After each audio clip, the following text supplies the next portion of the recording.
Ya. Oke, baik. Selamat malam, selamat bergabung semuanya rekan-rekan. Kita ketemu di kuliah industri yang harusnya hari Sabtu kemarin karena kesalahan teknis kita jadi bisa malam ini. Sama-sama ini, mohon maaf ini Mas, jadi malam-malam kita ini ya, kita diskusi ya. Sebagai pembicara tamu kita punya Mas Rian Chin ya dari Naval Labs ya. Jadi nanti mungkin Mas Rian akan bicara mengenalkan sedikit tentang Naval Labs. Ini kami nih mahasiswanya adalah mahasiswa bisnis, Mas. Jadi di sini itu ada 40 ya anak-anak muda lah ya. Ini tingkat tingkat 2 apa tingkat 3? Tingkat 3 ya kalian ya. Semester 6 ya kalau nggak salah ya. Semester 6 ya.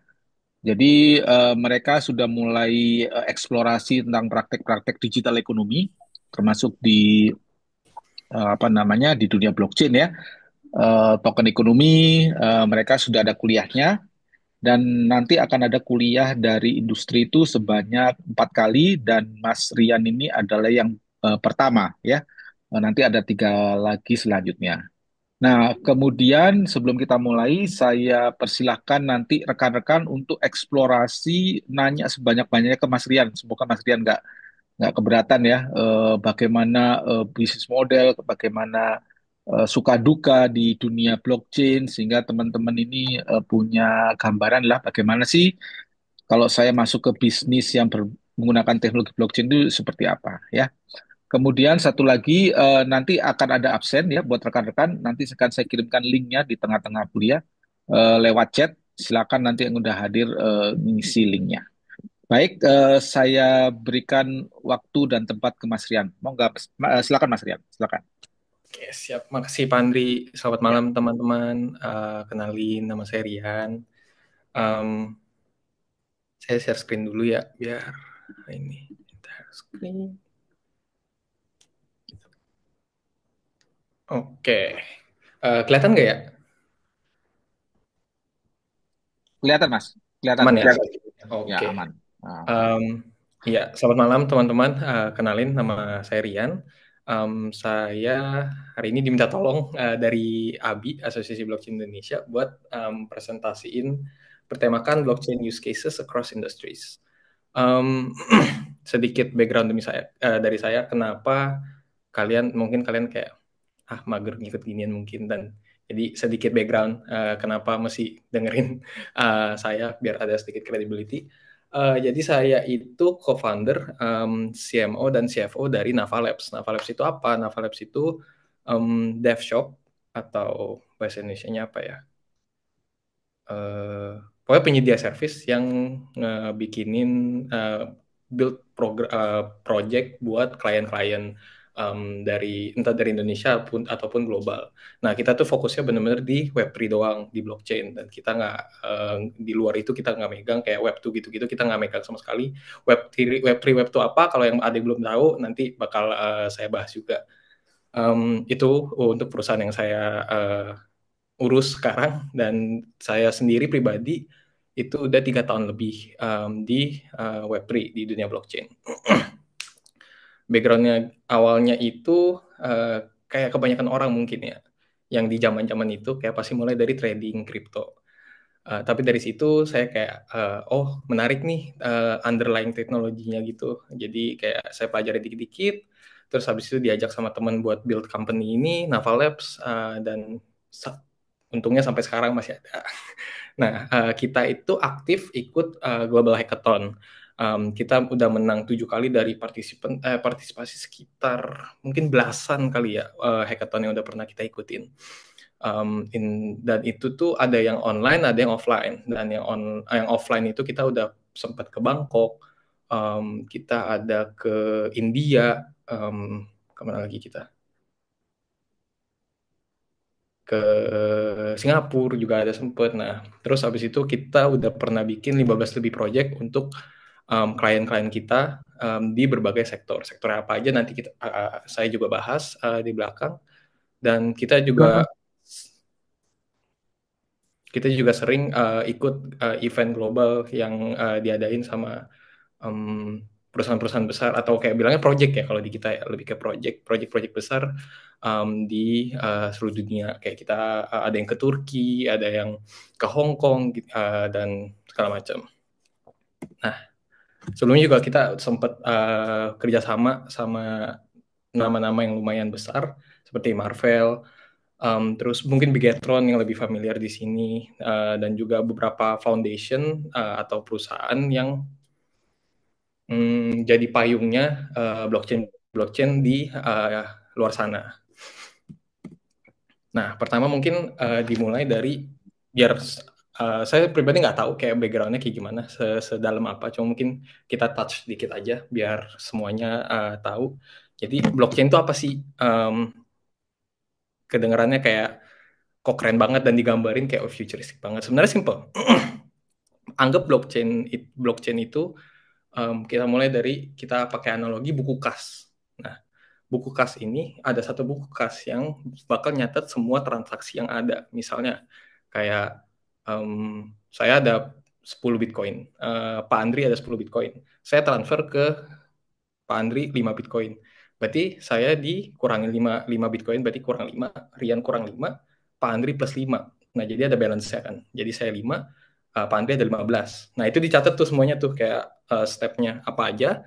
Terus bedanya itu dari buku kas biasa di blockchain. Buku kas ini nanti bakal dipegang banyak orang dengan kopi yang sama, dengan transaksi detail yang sama semua. Nah, buku kas ini bisa dianggap sebagai kayak bloknya. Nah, bloknya ini tuh nampung semua transaksi yang ada. Nah, jadi kayak semua catatan transaksi yang plus minus atau apa segala macam semuanya di dalam situ. Nah,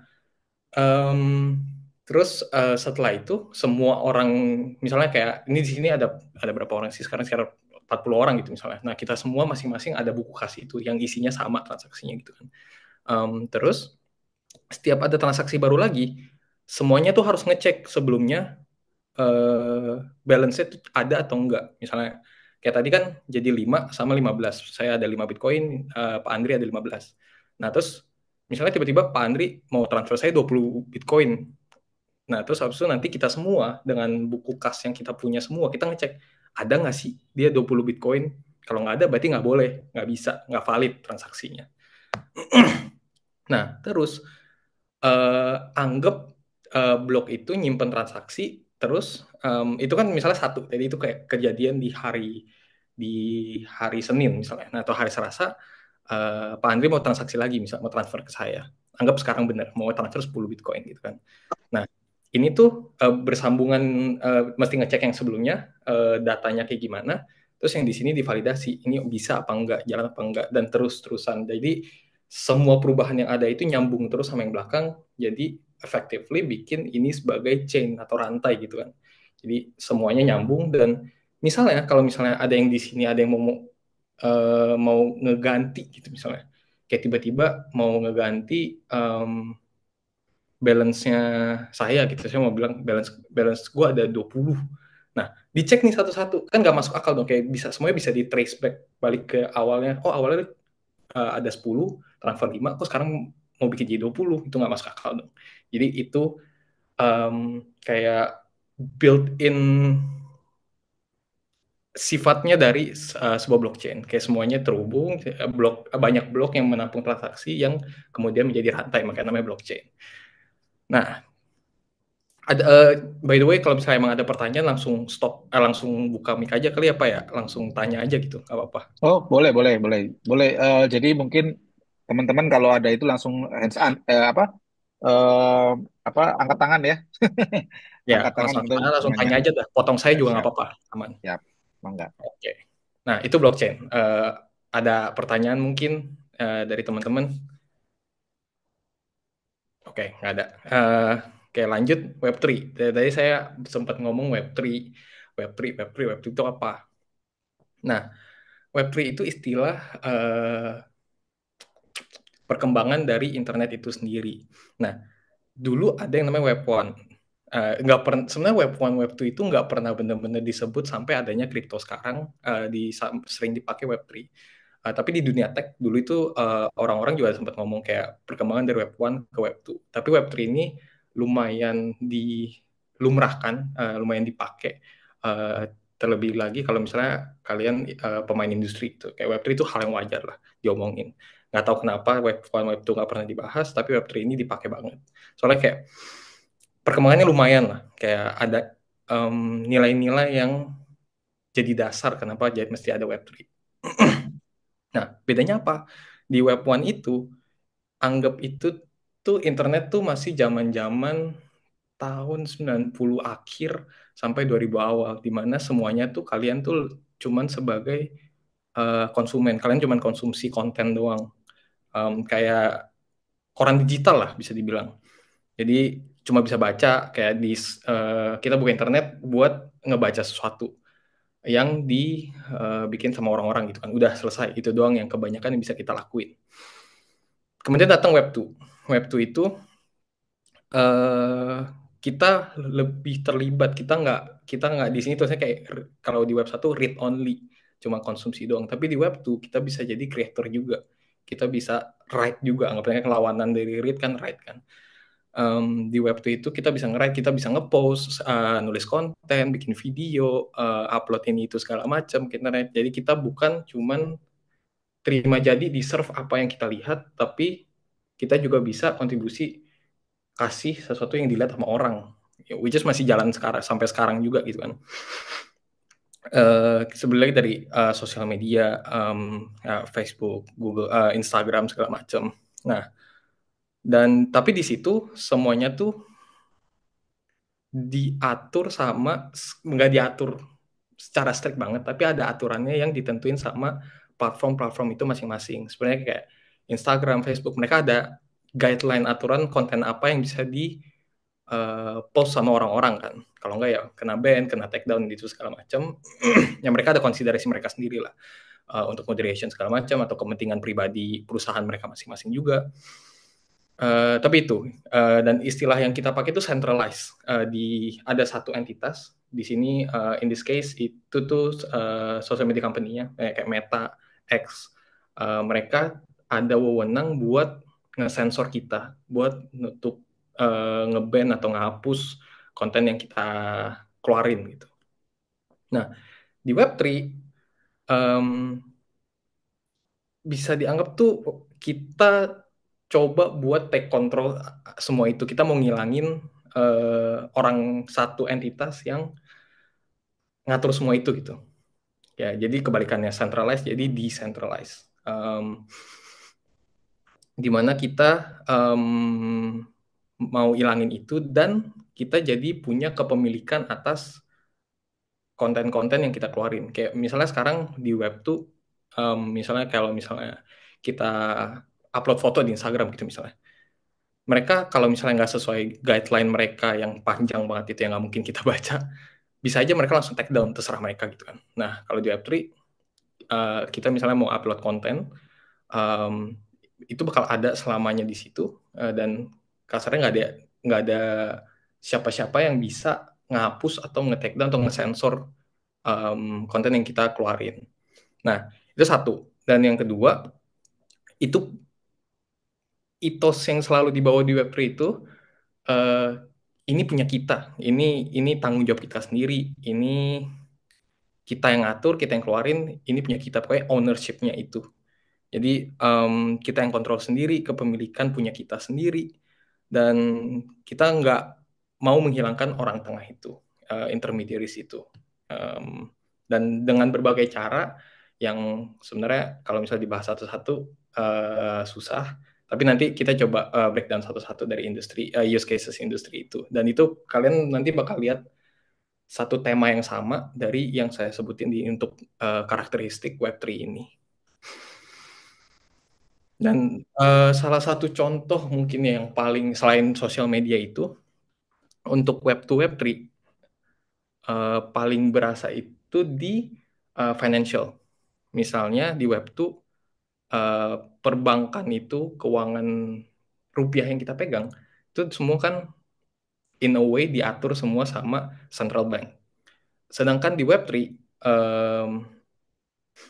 itu tuh kita mesti ada issuernya, tapi itu kan issuernya kita melempar ke program. Itu sesuatu yang udah programmable. Contoh kita ambil paling ini Bitcoin lah. Udah diatur, udah dibikin code-nya kayak gimana di tahun 2008 itu. Terus nyampe sekarang ya tetap kayak gitu, sama terus aturannya, nggak ada yang bisa ganti. Aturan dari awal begini, dan nyampe sekarang ya begitu terus gitu. Dan kalau bank di web tuh central bank keluar yang issue duitnya, rupiahnya, terus disebar ke masyarakat. Kalau di sini ada aturan-aturan tertentu yang kalau kalian tertarik, mungkin bisa dipelajari sendiri gimana sih kebentuknya itu Bitcoin, kayak kenapa bisa di issue gitu kan. Tapi pas udah di issue, udah disebar, udah diperjualbelikan, kita punya tanggung jawab buat nyimpen sendiri, tanggung jawab kita sendiri. Dan kalau misalnya kayak ada masalah apa, minusnya inilah, ada masalah apa, ada kayak misalnya salah transfer atau kayak gimana. Kalau di web itu kan enak, kita tinggal telepon ke bank gitu kan, bro, duit gue nyasar nih. Nah kalau misalnya di Web3 itu nggak bisa, nggak ada yang namanya customer service yang ngebantuin itu, karena emang nggak bisa diapa-apain itu. Jadi sebenarnya di Web3 lumayan beda karakteristiknya dengan Web2. Dan sekarang kalau dibilang early juga enggak, cuman ada istilah namanya early majority, jadi kayak udah lumayan banyak yang adopt, tapi masih di phase yang sangat awal lah bisa dibilang gitu. Nah, sekarang kita masuk ke beberapa use cases-nya. Sebelum itu ada yang mau nanya nggak soal Web 1, Web 2, Web 3 ini? Oke, Silakan teman-teman, tanya. dan malu-malu, santai aja guys. Belum kayaknya. Nanti mungkin use case. Oke, Siap. siap. Siap, siap. Oke, kita masuk ke use case pertama di sektor finance dan banking. Ini udah paling paling ketara lah, paling ke-apply di dunia kripto dan Web3 sekarang. Nah, yang use case paling banyak pertama yang pasti cross-border payment. Buat teman-teman yang pernah ngerasain ngirim uang ke luar negeri, itu tuh se-painful itu, seribet itu, dan semahal itu. Dan dengan Web3, Bitcoin, cuman butuh laptop, internet, dan tahu caranya, udah kayak bisa kirim uang kemanapun dalam waktu yang cepat, dengan biaya yang relatif murah, ke siapapun, dengan ya ada address-nya segala macam. Nanti bakal ini juga saya bahas sedikit. Tapi itu sebeda itu untuk permasalahan pembayaran ke luar negeri dan segala macam. Kalau misalnya lewat bank mungkin ada Swift dan itu segala macam, tapi kalau mau ngomong enak, gampang, yang mana jauh kalau misalnya pakai kripto. Itu salah satunya use case yang paling banyak dipakai lah. Dan kayak pengalaman pribadi saya sendiri, segampang itu juga. Jadi kan saya kan lumayan sering pergi-pergi ke event luar negeri gitu kan. Dan yang pasti kita pasti sediain cash gitu kan, kita pasti tuker. Tapi kalau misalnya sama sesama kayak kasarnya temen di Web3, di crypto, kalau misalnya dia nalangin dulu gitu, misalnya dia orang lokal, dia misalnya orang orang uh, orang Jepang gitu misalnya, saya lagi di Jepang ceritanya. Nah terus habis itu dia misalnya talangin dulu, oh ya habis ini gue transfer deh ke lu, nah transfer itu kan kalau misalnya nggak ada Web3, nggak ada kripto, gimana caranya gitu kan. Kayak mesti um, dari bank saya ke bank dia kah, dan itu jadi ruwet lagi kan. Nah tapi dengan Web3 kayak sesimpel uh, address lu apa, address di sini anggap aja account-nya kayak akun bank gitu. Address lu apa, udah langsung lewat HP kirim, selesai. Kayak sesimpel dan segampang itu gitu untuk cross border payment. Itu kayak salah satu use case yang sehari-hari saya rasain, dan di bisnis juga bisa di-apply gitu ya, walaupun kalau di bisnis itu mungkin lebih sulit karena keterbatasan, terlebih lagi kalau perusahaan besar gitu, keterbatasan dari sisi legal. Tapi kalau misalnya emang nggak, perusahaan yang masih early, masih lumayan kecil, dan yang legal side-nya nggak seruwet perusahaan besar, payment itu juga segampang itu gitu. Iya, itu yang pertama. Terus yang kedua ada yang namanya decentralized finance. Decentralized yang tadi yang saya ngomongin ini, finance di sini maksudnya itu sistem financial yang ada di dunia. Contoh utamanya itu perbankan. Untuk apa namanya, pinjam uang, terus kalau misalnya kayak exchange, mau nuker aset segala macam, itu tuh jauh lebih gampang lah di dunia DeFi. Di dunia Web3 dengan decentralized finance ini, kayak banyak possibilities yang tadinya nggak mungkin dengan perbankan yang seribet itu, kayak mau minjem duit tuh seribet itu gitu kan. Mungkin ada yang apa sih, kalian ngerti lah, kayak mau kredit ini itu segala macam ribet, dan di dunia Web3 itu tuh seakan-akan di replace dengan sistem yang baru ini, yang nanti bakal saya kasih lihat juga dengan data yang ada. Tetapi contoh paling gampangnya itu kayak gimana caranya uang kita sekolahin. Nah, kalau di web tuh di perbankan deposito udah paling gampang, paling aman gitu kasarnya kan. Uh, Walaupun ya rewardnya nggak sebesar itu. Tapi kalau misalnya di DeFi, minjem duit, mau ngesekolahin uang kita, itu tuh semudah itu, dan seperti yang saya bilang tadi, cuman butuh laptop dan internet dan tahu caranya doang. Udah. Banyak risknya juga pasti, tapi possibilities dari apa yang bisa dibikin itu sangat luas. Itu untuk DeFi. Um, Satu lagi untuk finance banking itu tokenize asset on chain. Jadi on chain itu tuh tokenize asset on chain tuh merepresentasikan aset yang ada di dunia asli di blockchain. Contohnya apa? Seperti emas.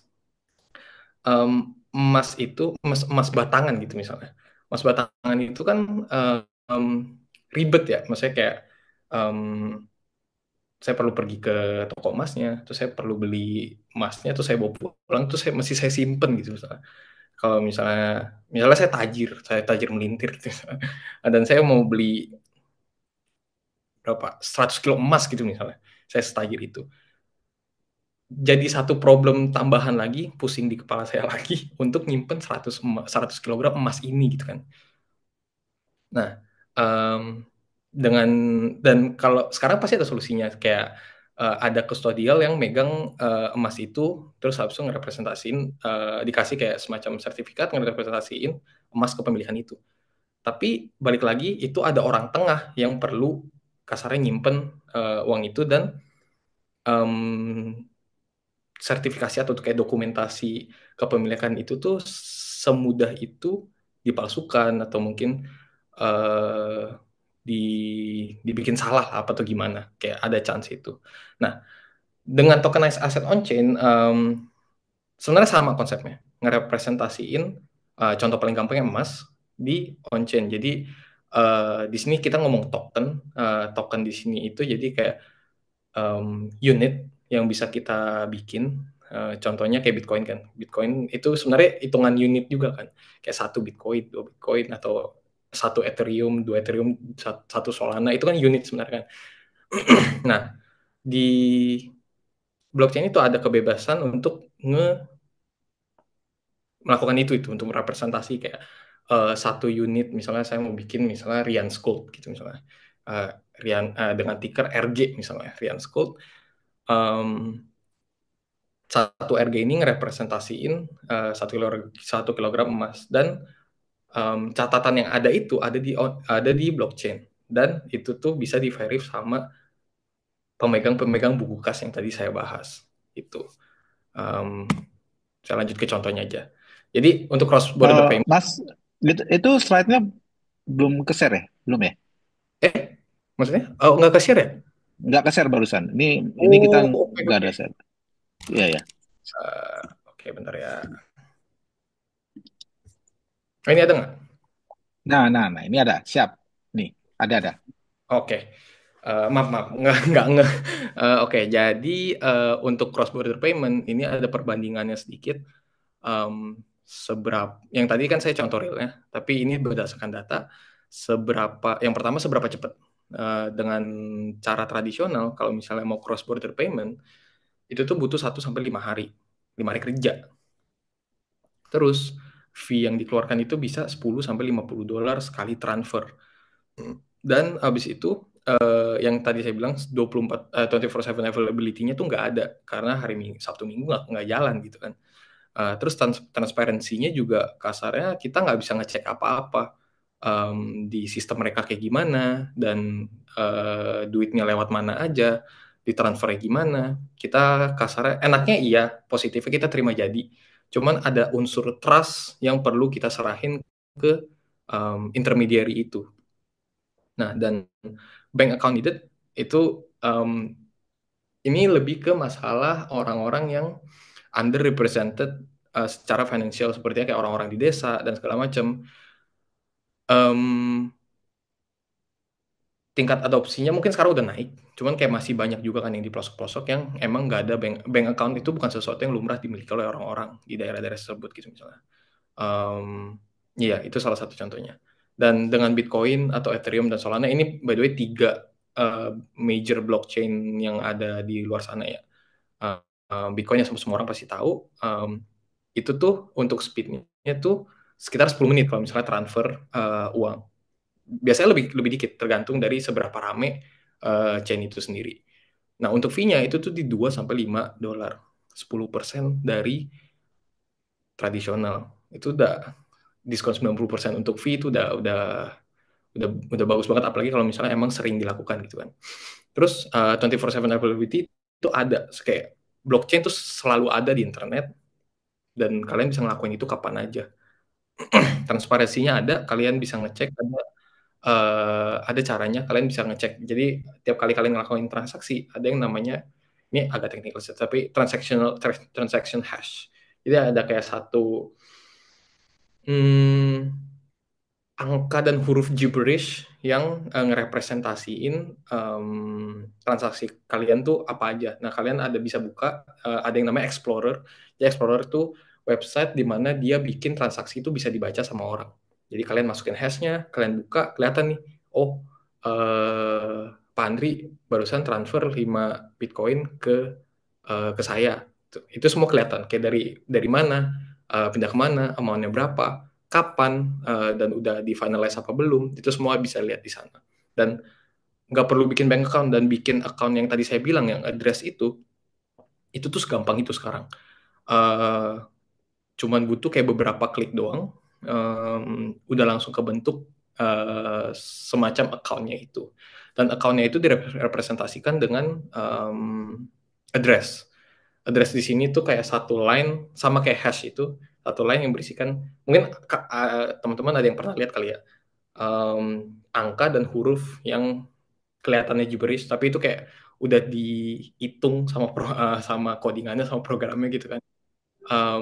Buat ini tuh address, ini punya lu, ini address lu. Jadi kalau misalnya ada yang kirim uang ke sana, itu jadi punya lu, dan kasarnya lu bisa kontrol gitu, kayak gitu. Nah, Ethereum itu tuh inovasi di tahun 2015 kalau nggak salah. Nah, dia itu blockchain juga, tapi dia ngebikin yang di saat itu tuh disebut platformnya di mana orang bisa ngebangun program-program yang lebih kompleks dibanding Bitcoin. Jadi di Bitcoin itu sekarang cuma bisa transfer duit doang. Jadi dari Pak Andri kirim ke saya kirim ke Pak Andri. Tapi kalau di Ethereum itu lebih kompleks, seperti kayak DeFi tadi, kayak bisa bikin kasarnya bank di Web3, terus bisa bikin exchange, kayak tukar aset itu di Web3 juga. Dan Ethereum tuh yang salah satu yang pertama yang bikin itu mungkin terjadi. Jadi Ethereum di sini tuh dianggap kayak semacam platform buat kayak internet lah, anggap kayak internet. Terus di atas internet tuh kalian bisa bikin program-program yang terhubung sama network itu gitu, platform itu Ethereum. Dan itu tuh lebih cepat lagi dari Bitcoin, lebih murah lagi, sebenarnya lebih murah relatif sih, tergantung lagi rame atau enggak itu blockchain-nya, dan sama juga sifatnya. 24/7 selalu nyala, networknya selalu jalan, selalu ada yang bakal orang-orang megang buku kas itu yang bakal ngecek ini transaksi valid atau enggak. Transparan juga sama, bentuknya sama, ada hash yang bisa ngerepresentasiin transaksi itu. Uh, ya, tapi lebih bisa sebutan kerennya lebih programmable. Nah, ada lagi solusi baru namanya Solana. Nah, Solana itu lebih murah lagi dari Ethereum in terms of pemakaian networknya ya. Dan lebih cepat lagi, jauh lebih cepat dari Ethereum. Tapi untuk detailnya, kalau tertarik mungkin bisa cari tahu sendiri. Saya nggak bakal nyentuh itu. Terlalu panjang nanti nggak selesai-selesai. Nah, untuk DeFi yang tadi saya sebut, sekarang itu ini ada yang namanya total value lock. Total value lock itu apa? Total value lock itu jumlah uang yang ada di dalam project-project itu. Misalnya kayak seperti yang tadi bilang, bank tapi bentuknya tapi dengan sifat-sifat Web3. Nah, di dalam bank ini tuh ada, kita sebut banknya biar gampang. Jadi bank ini tuh ada berapa duit, bank A, bank C ada berapa duit, segala macam. Nah, totalnya itu sekarang ada 87,5 billion dollars. Ya, itu udah cukup kasarnya buat nunjukin kalau misalnya orang-orang di luar sana tuh udah lumayan adoption gitu kan, udah lumayan pakai dan mereka kasarnya percaya dengan DeFi ini. Nah, iya, untuk kayak contoh-contoh projectnya apa, mungkin kayak bisa dianggap kayak yang tadi saya bilang exchange, kayak exchange di dunia nyata kan tuker mata uang gitu kan. Nah, sebenarnya Bitcoin, Ethereum, ETH, Sol itu kan bisa dianggap mata uang juga kan. Nah, di kripto juga ada banyak yang kayak gitu dan semua itu tuh bisa dilakukan dengan kita ada istilah lagi satu di dunia Web3 tuh banyak banget jargon. Jadi kalau misalnya kalian emang mau deep dive ke dunia Web3 kayak mesti pelan-pelan buat ngertiin satu-satu itu. Ya ada sebutan namanya permissionless. Apa sih permissionless? Permissionless itu kebalikan dari permission. Permission itu contohnya, misalnya saya mau transfer uang di BCA. Itu kan di sistem belakangnya dia kayak ada sistem dari BCA-nya itu yang ngevalidasi. Kasarnya ada orang yang perlu nge-approve, bukan orang sih sekarang program, cuman kayak perlu approve, ada pihak ketiga yang perlu nge-approve ini tuh transaksi valid atau enggak. Nah, kalau misalnya dengan permissionless, kita tuh kasarnya udah nggak ada lagi orang tengah itu yang punya kontrol semuanya atas transaksi kita. Di dunia permissionless itu jadi semuanya berdasarkan program, transparan, semuanya udah ada aturannya masing-masing yang ditentukan di awal. Jadi asalkan semua sesuai aturan itu, udah kalian kasarnya nggak perlu izin lagi buat ngelakuin berbagai hal di dunia DeFi. Dan yang kayak tadi saya bilang ya, ini tuh availability 24/7, jadi all around the world, semua orang bisa ngelakuin apapun, kapanpun, asalkan ada laptop dan internet dan tahu caranya. Ini contohnya untuk yang tokenized asset on-chain. BlackRock sama Franklin Templeton, dua perusahaan investment yang lumayan besar, mereka itu udah nge-tokenize US Treasury sebanyak 2.5 billion dollars. Again, it's showing something kan, kayak sekelas institutional BlackRock aja udah ngelakuin itu gitu. So it works dan memberikan akses ke orang-orang di luar US. Di sini kan kasusnya US Treasury.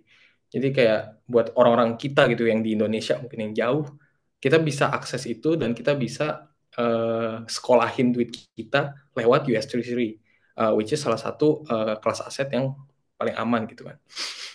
Nah, salah satu contoh tokenized aset juga namanya RWA, Real World Assets. Contohnya apa? Kayak emas, terus bahkan rumah, apalagi saham gitu segala macam, dan jumlahnya tuh udah 8 billion dollar lebih yang di tokenize dari dunia nyata. Tapi untuk sekarang paling banyak itu lebih ke private credit, karena balik lagi segampang itu buat kasarnya melakukan transaksi, nyediain likuiditas untuk transaksi borrowing dan lending itu gitu. Nah, sekarang ke use cases industri yang lain, supply chain dan logistik. Di sini bisa diterapin juga kayak yang tadi saya bilang, transparansi itu kita bisa nge-track, yang dari blockchain itu kita bisa nge-track semuanya. Kalau misalnya kalian niat, kalian bisa ngecek ke nyampe blok pertama yang untuk Bitcoin ya misalnya case-nya, kalian bisa ngecek blok pertama, sebutannya blok Genesis. Blok pertama, blok Genesis ini awalnya itu apa? Terus kalian kalau trace terus nyampe sekarang, itu tuh semua ada korelasinya. Ada plus ada debit kreditnya, ada ini itu segala macam. Semua itu kelihatan. Jadi untuk use case tracking itu udah cocok banget deh. Nah, transparent tracking itu satu. Terus habis itu inventory management. Dengan adanya blockchain itu, semua data kan ada di dalam situ semua kan. Jadi untuk balik lagi tracking juga sebenarnya gitu kan. Inventory yang ini tuh semua data udah di blockchain. Oh ya gue tinggal buka situ aja, gue tinggal ngecek gitu kan. Asalkan tahu caranya dan ada tools yang dipakai buat ngelakuin itu. Nah, sama halnya dengan anti counterfeiting, di mana kayak bisa di trace back ke ini, misalnya kayak isu sertifikasi gitu, barang A ini ori, sesimpel itu deh misalnya. Nah, ini tuh bisa di on-chain juga, ditaruh di on-chain, jadi bisa dicek, oh barang ini tuh asli, ada dokumennya, ada sertifikatnya segala macam. Nah, contohnya untuk pemakai adopsinya, Walmart itu kerjasama sama IBM untuk tracking supply mereka. Mereka itu berhasil mengurangi waktu yang diperlukan untuk tracking, kalau nggak salah buah-buahan waktu itu. Ini dari data yang mereka pelajarin gitu ya, dari yang mereka dari yang mereka udah jalanin, terus mereka kayak break it down jadi kayak satu summary kayak mereka bisa nge-track buah, misalnya buah mangga gitu, dari yang tadinya butuh sekitar berapa hari, jadi dalam hitungan jam atau menit. Jadi se-powerful itu. Dan ada lagi VeChain dan BMW, di mana BMW pakai VeChain. Ini salah satu blockchain juga ya, yang fokusnya tuh ke supply chain. BMW ini mereka nge-record semua data dari, misalnya ada satu mobil, mobil ini data kilometernya udah berapa, udah diservis berapa kali, terus mungkin ada sempat kecelakaan atau gimana, semua itu ditaruh di blockchain. Jadi use case-nya apa? Kalau emang mau dijual lagi mobil ya bisa dicek di blockchain. Kayak oh kilometernya nih segini, terus sempat mungkin kecelakaan atau rusak gimana, dan servisnya berkala apa rajin apa enggak gitu segala macam. Transparansi dan gampangnya gitu buat menghindari kayak orang kalau misalnya mau jual mobil lama Oh, mereka. sebentar, ini ada yang bocor nih kayaknya nih. Mohon maaf nih. Oh iya, Ya, silakan teruskan aja Mas. oke ya, Tolong tolong dicek rekan-rekan ya. Kalau mau nanya nanya aja jangan sampai bocor ya. benar. Oke, monggo Mas. Ya, itu sampai mana saya tadi? Oh ya, jadi untuk menghindari kayak di mana orang-orang yang misalnya mau jual mobil terus kilometernya dikurangin, biar kelihatan lebih bagus, ya harganya lebih mahal, dan dengan VeChain ini itu nge-solve problem itu, transparansi itu. Ya, untuk supply chain dan tracking itu. Terus untuk sektor berikutnya itu kita bakal bicarain media dan IP, intellectual property, di mana nyambung lagi sama yang tadi saya bilang soal ethos dari Web3 itu sendiri. Pertama itu digital ownership. Misalnya kalian ada bikin, mungkin di sini ada yang sampingannya suka gambar atau kayak bikin rendering video atau apa segala macam. Kalian itu misalnya bikin satu gambar, ini art kasarnya, ini art gue nih, ini seni yang gue bikin, terus abis itu apa mesti didaftarin, misalnya kayak ada IP, kalian bikin satu karakter gitu misalnya, misalnya karakter A.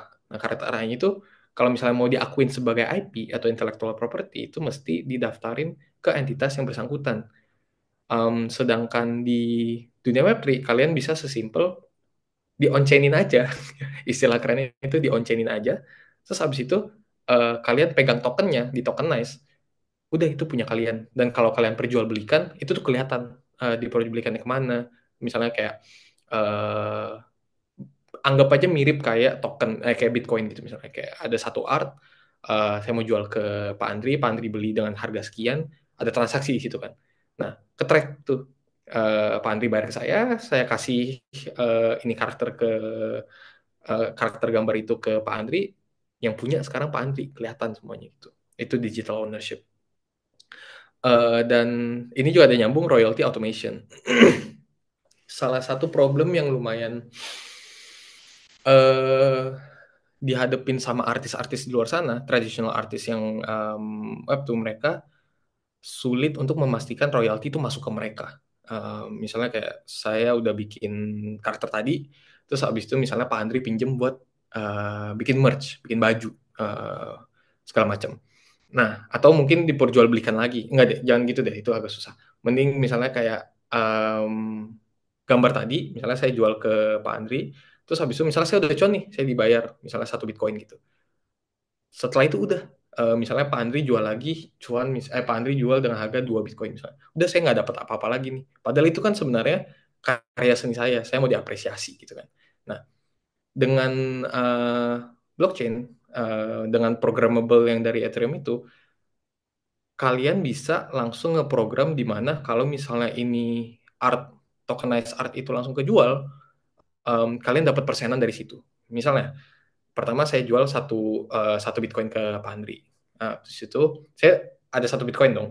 Terus Pak Andri jual lagi misalnya 10 gitu misalnya. Nah, saya bisa ambil misalnya 10% dari itu. Jadi 1 Bitcoinnya, 10 orang yang ketiga itu bayar Pak Andri 10, tapi Pak Andri cuma nerima 9 Bitcoin. 1 Bitcoinnya masuk ke saya, dan seterusnya. Jadi kayak di automated untuk royalty itu. Itu juga salah satu use case yang lumayan lumayan menghasilkan uang gitu ya. Karena kalau misalnya emang bentuk collection kalian art kalian banyak dan kalian perjualbelikan, orang-orang juga perjualbelikan lagi, semuanya kan turun ke artisnya gitu, dan itu wajar, itu emang dia deserve karena itu emang karya seni dia gitu kan. Itu. Nah, terus yang ketiga itu ada tokenized fan engagement. Fan engagement di sini apa? Contohnya paling gampang kemarin tadi saya ada sempat nyinggung Bigetron. Mungkin di sini yang main e-sport kayak PUBG atau Mobile Legends tahu Bigetron siapa. Um, Contohnya itu misalnya ada satu uh, player yang kalian suka, dan misalnya kalian mau berinteraksi dengan dia gitu misalnya. Nah, mungkin kalau sekarang tuh lebih ke paling gampangnya itu kan pasti ada acara, ada meet and greet segala macam. Tapi kalau misalnya online kayak gimana? um, Misal kalian DM mereka di Instagram nggak mungkin dibalas. Terus itu salah satu caranya kan cuma itu doang. Nah, tapi kalau misalnya ada satu platform yang kasarnya nyediain apa nge-solve masalah itu, dia memperbolehkan fans untuk kasarnya beli membership ke player tertentu, jadinya dengan janji ada benefit-benefit tertentu, misalnya kayak bisa ngechat orangnya dan ada guarantee player itu bakal balas segala macam. um, dan kayak misalnya merch digital kayak gambar-gambar, contohnya kayak tadi lah art-art gitu segala macam yang mereka bisa kasih ke fans itu juga salah satu use cases yang lumayan kepake di luar sana. Jadi namanya tokenized fan engagement. Nah, contohnya ini. Jadi ini namanya NFT. Mungkin ada yang tahu.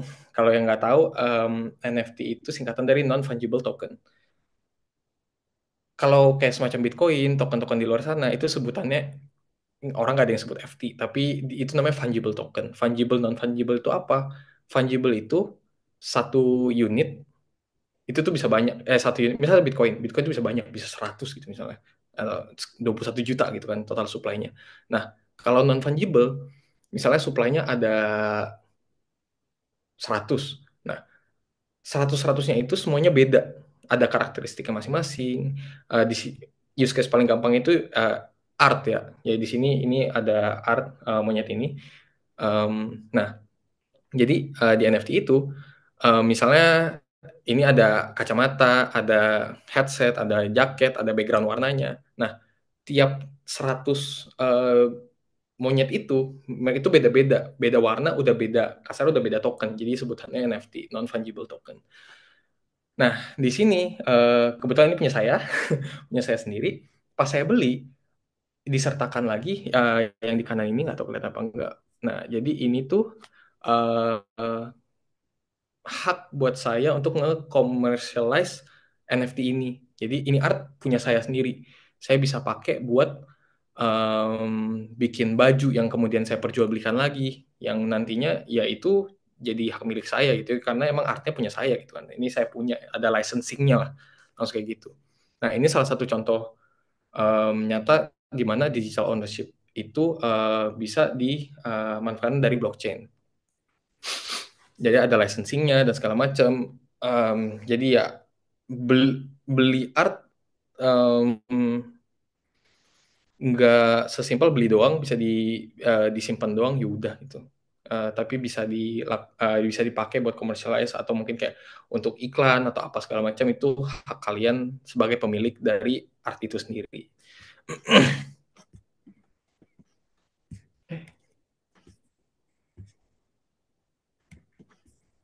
Nah, ini contohnya untuk royalty automation. Nah, jadi ini juga NFT. Dia tuh supply-nya ada di, aduh nggak ada tulisannya lagi. Pokoknya supply-nya banyak. Kayak yang tadi saya bilang kan, artnya itu banyak, NFT itu artnya banyak. Terus orang jual beli, jual beli, jual beli, jual beli. Tiap orang jual beli, mereka tuh dapat 5% dari volume transaksi itu, dan total volumenya itu ada di 132.000 Ethereum. Kalau kita lihat dari harganya sekarang, 5% dari itu sekitar 6.600 Ethereum atau sama dengan 10,3 juta dolar dalam bentuk royalti doang. Kasarnya mereka udah selesai jualan artnya, mereka udah ngapa-ngapain lagi nih. Oh, ya, ngapa-ngapain sih, mereka kayak ngembangin IP-nya, ngejalanin perusahaannya, tapi di luar itu, ini tuh kalau volume jalan terus, duit yang masuk ke mereka tuh jalan terus juga. Dan ini tuh nggak possible kalau misalnya nggak ada royalty automation itu. Jadi semua transaksi di seluruh dunia, siapapun yang lakuin itu, kalau misalnya ada yang jual beli art ini specifically, mereka sebagai artisnya, sebagai perusahaan yang ngeluarin, yang nge-issue, bakal dapat percentage cut. In this case itu 5% creator earnings-nya disebutnya. Jadi duit gede. Oke, nyampe dari tadi saya ngomong sendiri mulu. Ada yang mau nanya nggak mungkin? Biar saya istirahat dikit. Mangga, mangga. Silakan, itu ada yang sudah apa? Udah angkat tangan tuh. Oh, boleh, boleh. Silakan. Oke, terima kasih. Selamat malam, Karian. Perkenalkan, nama saya Aji dari mahasiswa semester 6 MBTI. Ingin bertanya, untuk tadi kan udah di-mention ya mengenai segala keunggulan gitu dari sebagai aset digital kalau misalnya di blockchainin. Terus tadi mungkin ada beberapa contohnya kan, misalnya yang gambar monyet tadi, dan juga mungkin kalau yang di Indonesia kan yang viral tuh yang Gozali Everyday. Nah, Betul. kalau saya sendiri ingin bertanya tentang gimana nih si eh, blockchain ini regulasinya di Indonesia itu sendiri. Ngomongin regulasi ya, itu sebenarnya agak sensitif dan jujur aja saya nggak gitu dalam soal hukumnya kayak gimana.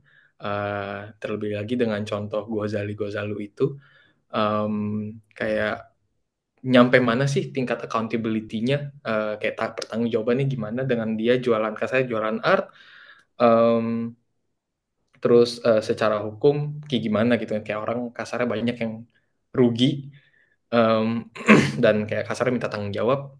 Tapi ini um, pendapat pribadi saya ya. Seperti yang saya bilang tadi, di Web3 itu semuanya itu kalian kasarnya tanggung jawab sendiri. Dan kalau misalnya kalian beli satu aset dan kemudian rugi, menurut saya itu nggak bisa lempar tanggung jawabnya ke orang yang kalian beli itu. Itu menurut saya pribadi.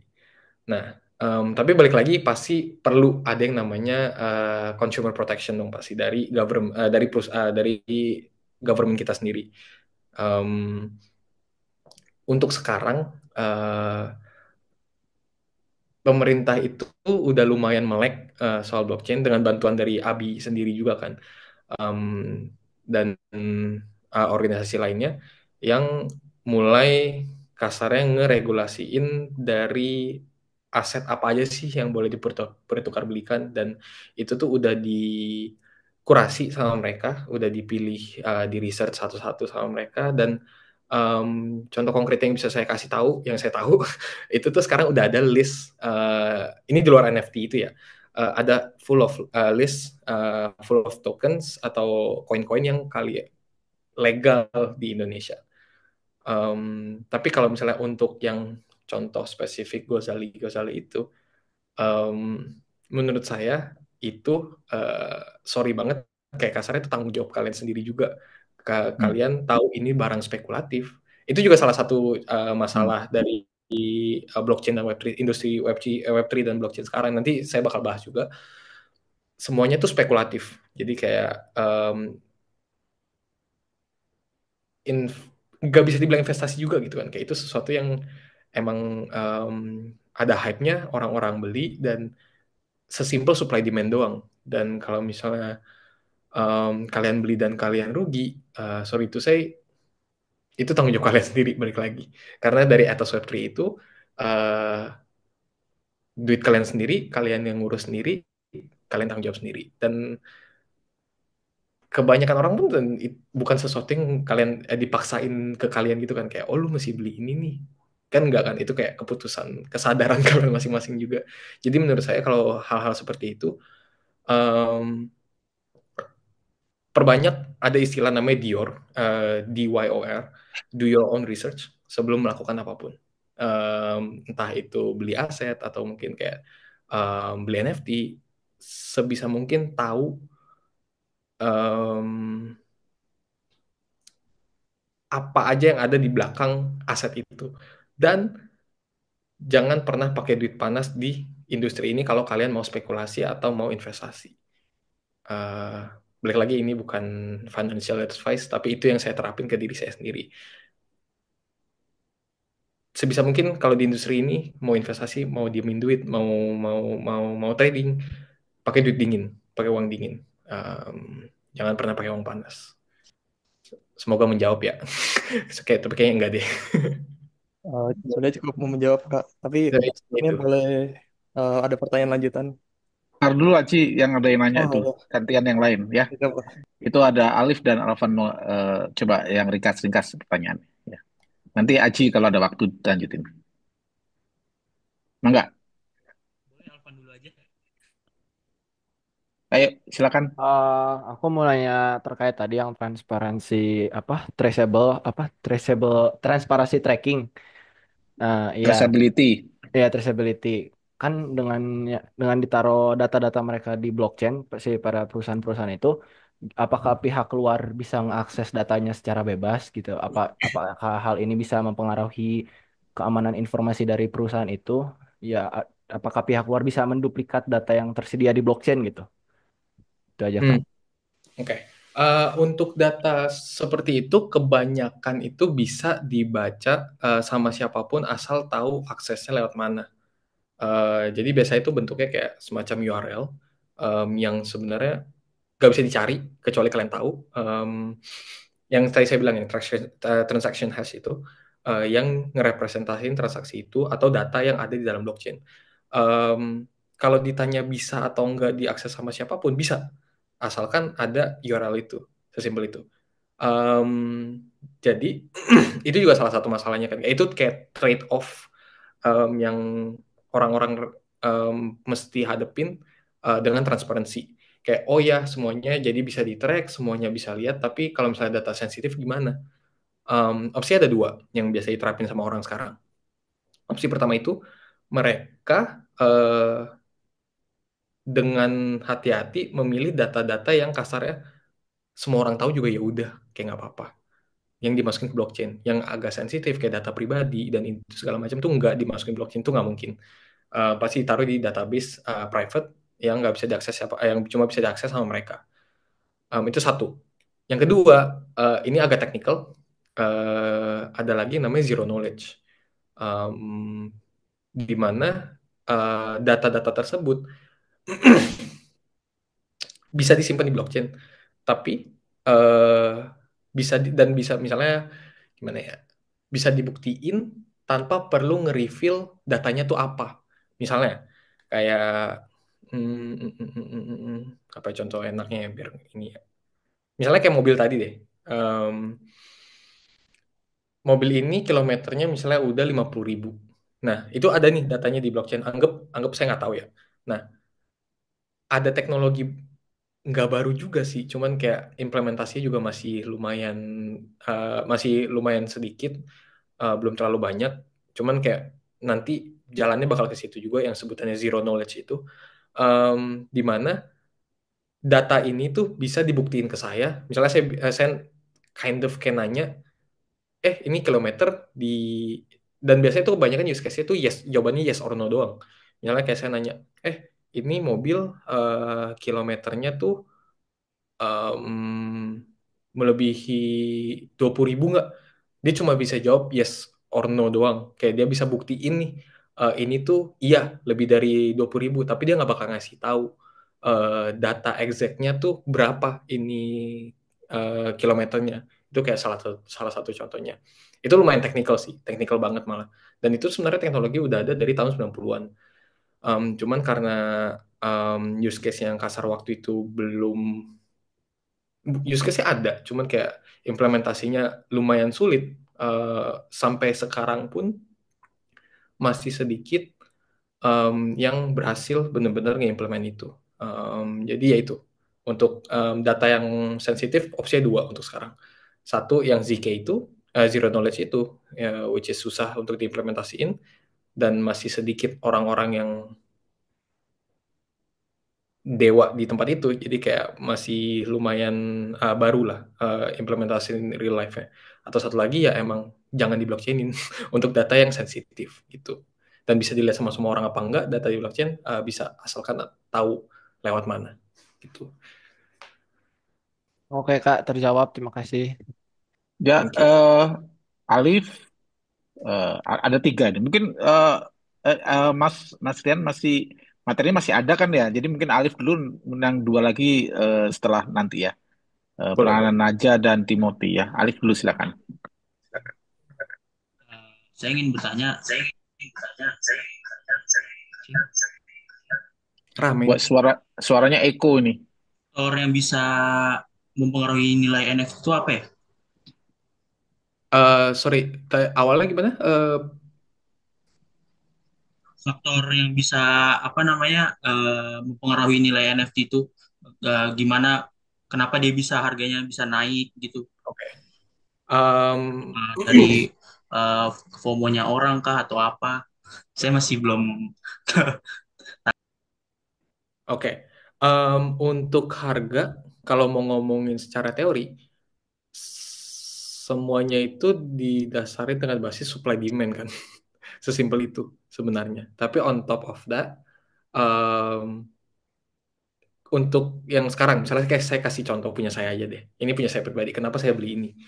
Um, saya beli ini untuk sekarang tuh use case yang paling besar dari NFT yang ada itu tuh semacam gateway ticket ke komunitas premium, bukan komunitas premium sih, ke komunitas tertentu.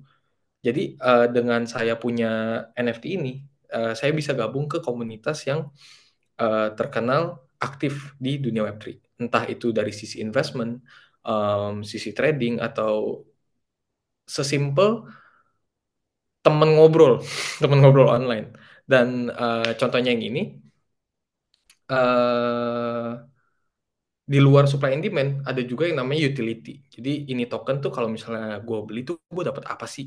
Apa sih orang kayak gitu kan? Sesimpel kayak semua decision making dari purchasing sesuatu itu pasti apa benefit yang saya dapat dari ngeluarin duit buat beli barang tertentu. Nah, sama halnya dengan NFT. Satu, supply demand, dua, utility. Untuk yang spesifik ini, kenapa saya beli? Jadi, saya kan cerita sedikit, jadi kan saya ada bikin project juga. Nah, saya butuh akses ke komunitas ini biar saya kasarnya bisa ngiklanin project saya ke mereka. Karena isinya mungkin orang-orang terkenal, influencer-influencer terkenal yang bisa ngasih exposure bagus ke project saya. Jadi saya beli, saya join komunitasnya, saya ada akses itu gitu. Nah, sekarang tuh kebanyakan gitu, akses ke komunitas tertentu. Dan itu menjadi nilai tersendiri gitu kan. Kalau misalnya orang ngerasa itu oke, dilihat dari luar, komunitasnya aktif, komunitasnya bagus, segala macam, itu bisa jadi pendorong buat dia beli. Which is jadi demand gitu kan, buat ngeningkatin demand drivernya lah basically. Itu satu. Alasan keduanya saya beli yang ini specifically, in real life eventnya tuh banyak. Jadi salah satu kasar utility yang saya dapat, saya kan sering kayak pergi-pergi ke event segala macam. Jadi kayak ada conference, ada yang namanya side event. Nah, side event kecil ini, komunitas ini tuh selalu ada dimanapun. Jadi setiap saya pergi ke acara tertentu, pasti ada mereka yang bikin acara juga, yang bisa saya datengin. Dan saya nggak bisa attend acara itu kalau misalnya saya nggak ada NFT ini. Itu salah satu utility-nya juga. Dan dengan saya datang ke situ, saya bisa networking dengan mungkin sesama, sebutnya holders kan, kalau NFT. Kayak yang punya ini NFT juga, yang mungkin orang-orang yang kerjanya di tempat project gede, atau mungkin orang yang influencer, ini itu segala macam, itu kasih akses ke saya ke anggota komunitas itu sendiri. Tapi itu specifically untuk project yang udah established lama. Mereka udah ngebentuk komunitasnya, udah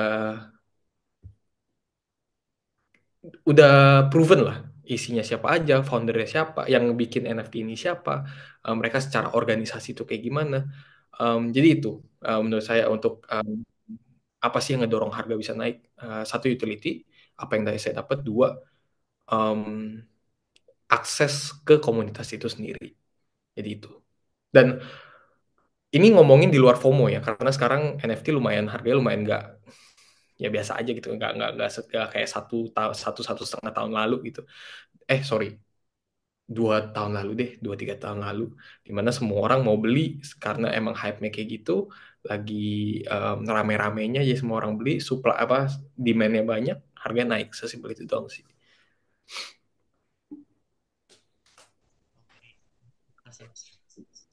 Oke, kayaknya ini ya. Mungkin Mas Rian bisa teruskan dulu, nanti yang nanya lanjut kemudian ya, Mangga. Oke. Sekarang kita lanjut ke sektor government.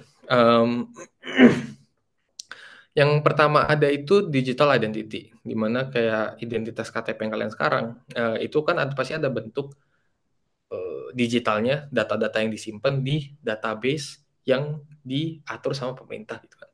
Nah, dengan blockchain sebenarnya sama juga, kayak kalian tuh bisa nganggap blockchain itu kayak database, dimana ini tuh satu komputer yang tempat naruh data. Sebenarnya sama konsepnya, bedanya cuman itu doang kan, ada banyak orang yang megang buku kas yang sama, yang nyimpen data yang sama, jadi semuanya bisa divalidasi tanpa perlu ada satu orang jadi titik poin yang ngatur semuanya.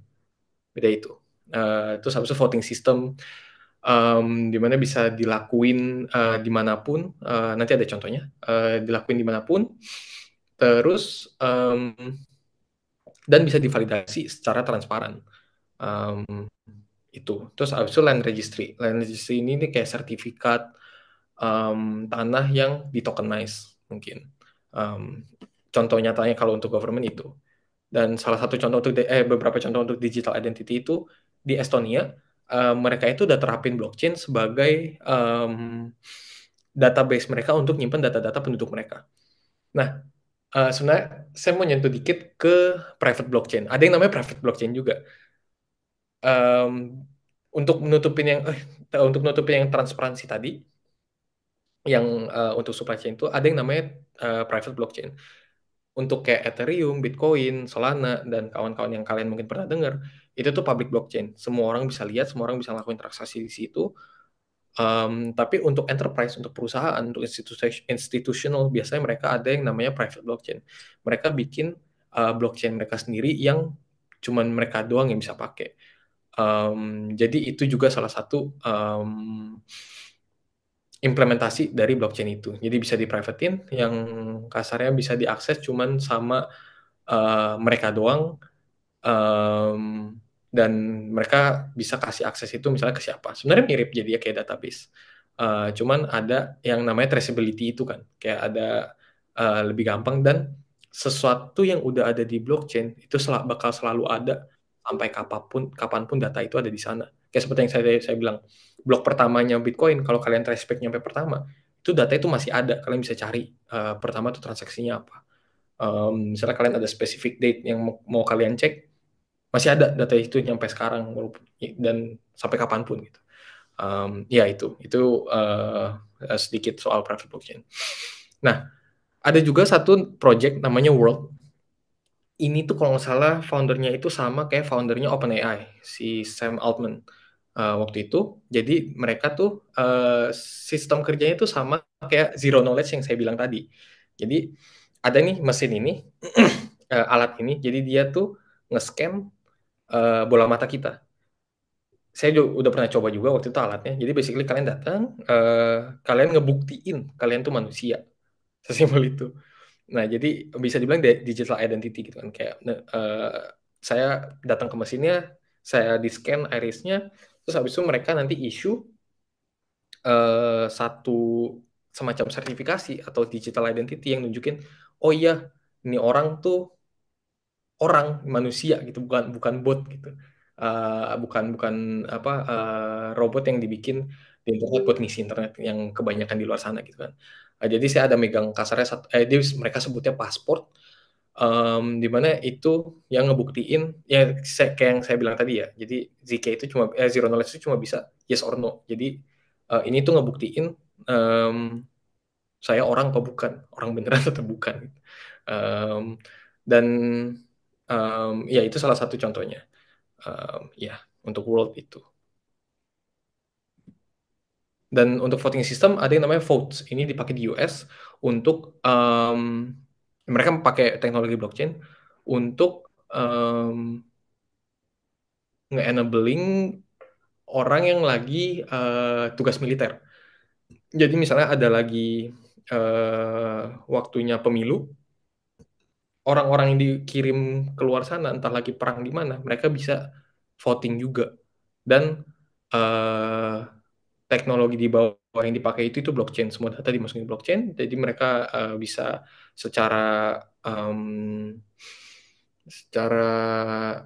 traceability-nya itu ada semua, bisa divalidasi dengan gampang gitu. Nah, yang seru gaming nih. Nah, jadi sebenarnya kalau di trace down balik semuanya tuh sebenarnya mirip-mirip kan dengan etos yang tadi saya bilang soal Web3.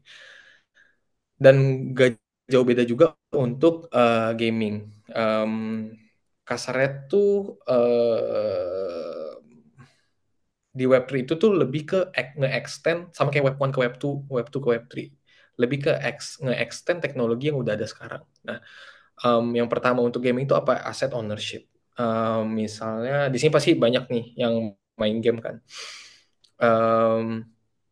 Asset ownership itu contohnya apa? Misalnya kayak yang main Mobile Legend mungkin. Kayak kalian beli skin terus habis itu skin ada di account kalian gitu kan.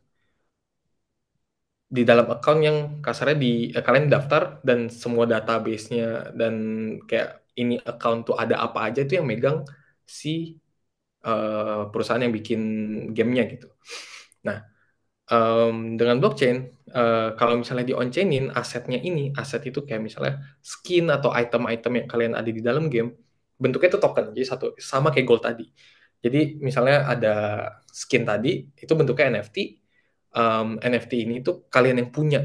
Nah, kalaupun kasarnya, kalau diparalelin dengan kondisi sekarang, misalnya kalian beli skin di account A, terus account A, kalian lupa passwordnya. udah hilangnya gitu kan. Kalau misalnya dan nggak kasarnya tuh nggak ada yang bisa kalian lakuin buat ngebuktiin oh ya dulu gue pernah beli skin ini gitu, misalnya, atau gue punya ini, karena itu semua di database mereka. Nah, kebalikannya kalau misalnya di eh, on-chainin. Nah, kalau misalnya di on-chainin, beli skin itu bentuknya itu NFT, kalian punya, kalian Iya anjir. Dosen banget. Awas, ini ada yang bocor Siapa nih. anjing? Ah, ini Dova nih. Oke, biasalah. ya Silakan, Mas. ya iya, jadi kayak di NFT-in, kalian punya, ada di account kalian yang di blockchainin yang bakal selalu ada di sana. Jadi ya ada kepemilikannya gitu. Kalian bisa, mungkin kalian mau bikin account B, terus kalian mau pindahin atau gimana, itu jadi ada ownership-nya itu dari aset-aset yang kalian beli in game. Itu yang pertama. Terus untuk yang kedua itu play to earn. Play to earn di mana kalian main game dan bisa ngehasilin duit dari situ. Mungkin kalian pernah dengar sekitar 3-4 tahun lalu lumayan terkenal, ada beberapa lagi zamannya gaming waktu itu di mana kalian main game tapi kalian ngasilin duit juga. Nanti saya bahas sedikit soal itu. Itu play to earn.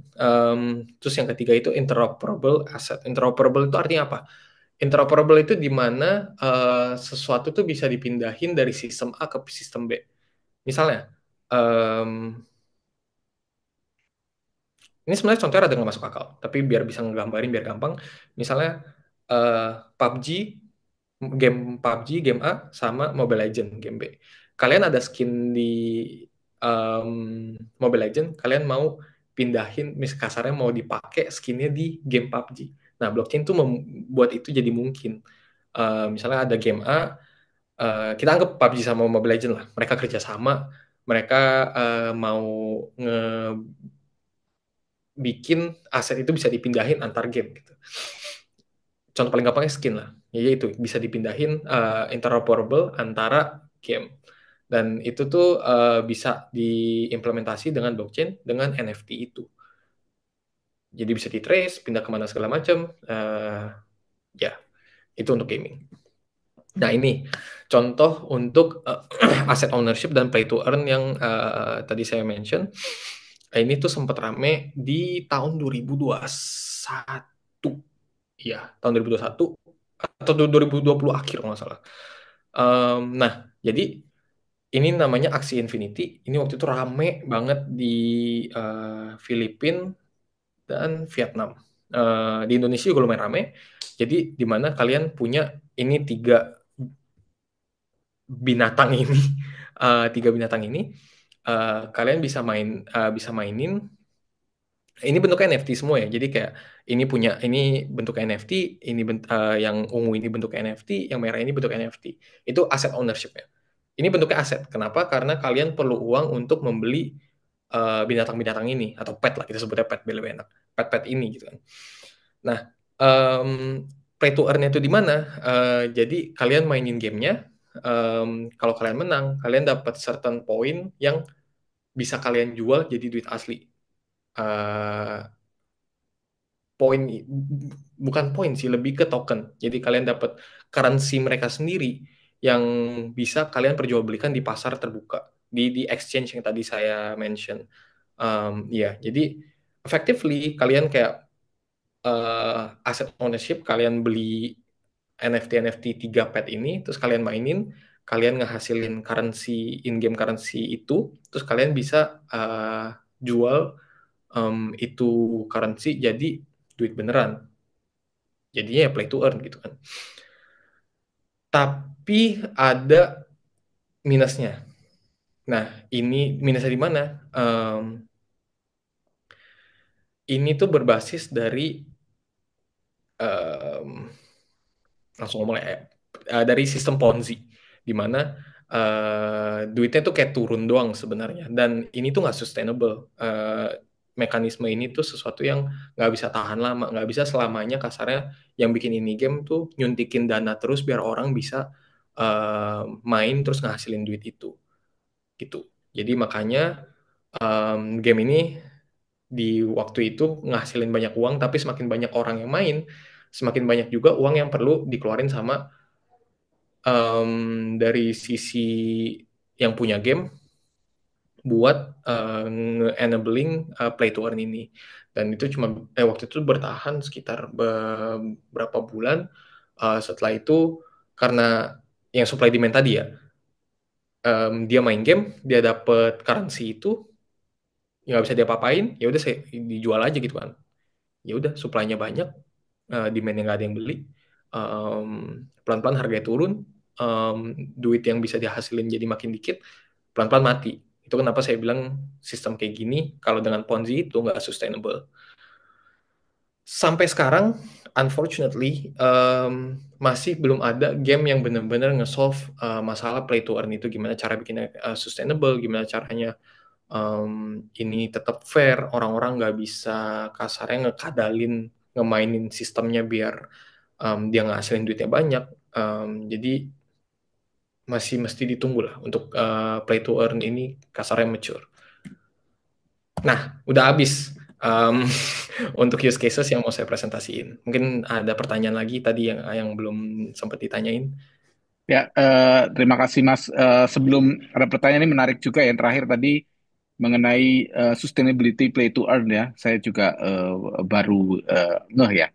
Jadi mungkin nanti salah satu pembelajaran dari di kelas ini adalah ini kan anak-anak bisnis nih. Jadi gimana bikin bisnis model yang bisa sustain gitu. Nah, itu kan challenge-nya karena play to earn itu sendiri kan apa sangat ini ya, sangat menggoda ya untuk adopsi dari Web3 gitu ya.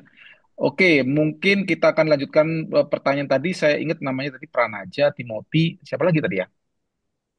Silakan, Pranaja, silakan. Pranaja dulu, silakan. Baik, Kak. Saya izin nanya, Mm-mm, kalau silakan. misalkan NFT itu berarti kan bisa dijual beli ya. Nah, berarti itu jatuhnya bisa jadi alat investasi juga nggak ya? Kalau misalkan emang si NFT-nya bagus atau kayak potensial gitu bisa jadi investasi nggak ya? Soalnya kan kasarnya kan kita sebagai mahasiswa bisnis gitu ya, kayak pasti ngeliatnya ke sana juga kan. Nah, kira-kira Mm. bisa nggak sih untuk jadi aset investasi gitu? Terima Ini kasih. ngomongin NFT Mas Rian. NFT spesifik. Oke. Hmm. eh Bisa atau enggak itu mesti balik ke judgement kalian masing-masing lagi. Menurut kalian, kayak misalnya contoh saya beli yang Monkey tadi itu ini nama NFT Monkey by the way. Monkey itu monyet itu saya jadi investasi atau enggak? Saya anggap investasi karena saya dapat akses ke komunitas itu yang bisa ini saya nggak ngomongin capital gain ya, saya ngomongin dari sisi investasi lain. Saya beli itu, saya bisa dapat apa gitu kan? Dari sisi bukan capital gain dari NFT-nya itu sendiri, tapi lebih ke um, komunitas itu yang Opportunity bisa mungkin ya. benar, ya bisa saya leverage Opportunity. buat ningkatin exposure, positive exposure ke project yang saya bikin. Menurut saya itu investasi, menurut saya. Tapi investasinya bukan in a sense of traditional investing di mana kayak kalian beli murah jual mahal. Jadi menurut saya bisa diinvestasiin apa enggak dari NFT itu sendiri. Balik lagi ke collectionnya apa, kayak NFT apa yang kalian beli. Menurut kalian ini long termnya gimana? Sebenarnya sama, semuanya sama kayak aset-aset lainnya gitu kan. Kayak menurut kalian tuh ke depannya gimana? Dan kalau mau di ngomong bisa atau enggak, bisa-bisa aja. Balik lagi ini bukan financial advice ya guys, jangan didengerin serius. um, Ya itu, jadi kayak ini bisa diinvestasi apa enggak, balik lagi NFT-nya apa, um, menurut kalian itu worth it atau enggak buat dipegang lama, dan menurut saya coba widen pemikiran kalian di luar dari capital gain itu sendiri. Ya, terima kasih Kak. Farel, silakan. Eh, Permisi, perkenalkan. Nama saya Faipa Dipta Ditya Gunawan. Saya mau menanya soal tadi yang play to earn itu.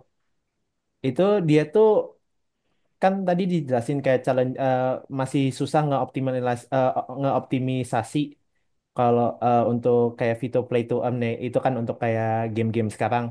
Kira-kira kalau misalnya gimana sih caranya punya gambaran nggak kalau misalnya cara ngebikin strategi monetization yang bagus untuk play to earn tanpa ngehancurin compromise kayak user retention sama game quality-nya gitu.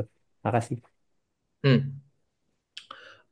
Untuk itu mungkin bisa balik cari bisnis model yang dimana bisa ngehasilin revenue stream terus ke perusahaan tanpa kasarnya um, sebenarnya sesimpel kayak berapa banyak yang bisa kalian hasilin dari game itu dan seberapa banyak tapi nggak boleh lebih banyak dari yang kalian hasilin yang bisa kalian bagiin ke player kalian.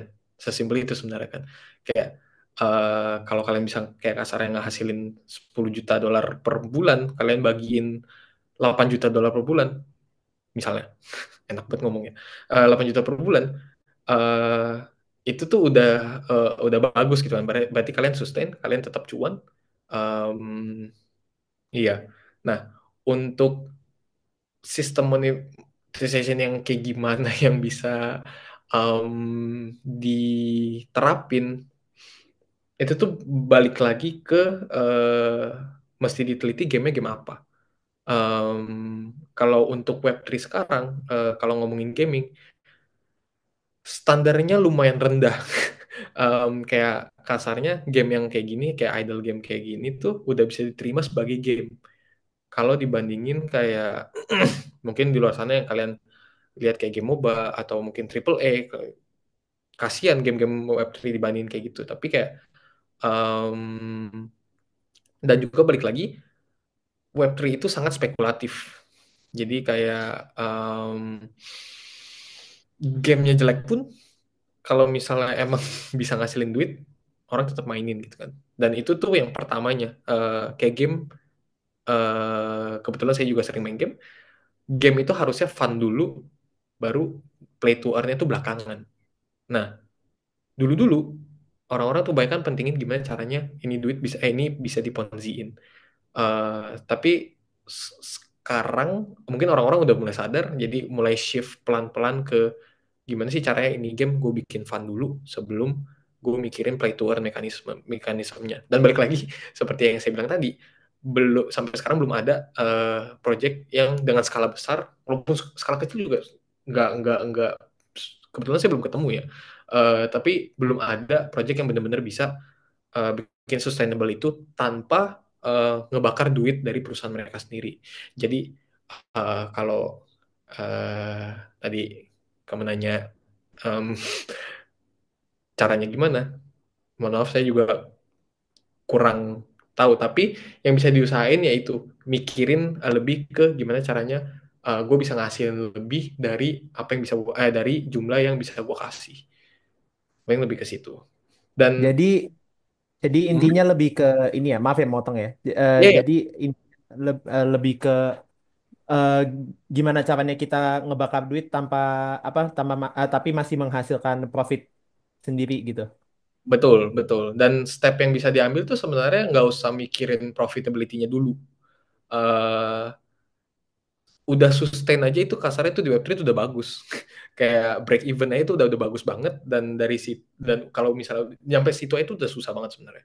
Dan kalau misalnya bisa ditingkatin lagi ke profitability dengan cara lain, itu jauh lebih baik lagi. Tapi mindsetnya kayak gitu. Kayak kalau bisa gimana sih caranya gue bikin ini sustainable dulu, baru mikirnya gimana caranya gue bisa cuanin dari sini gitu.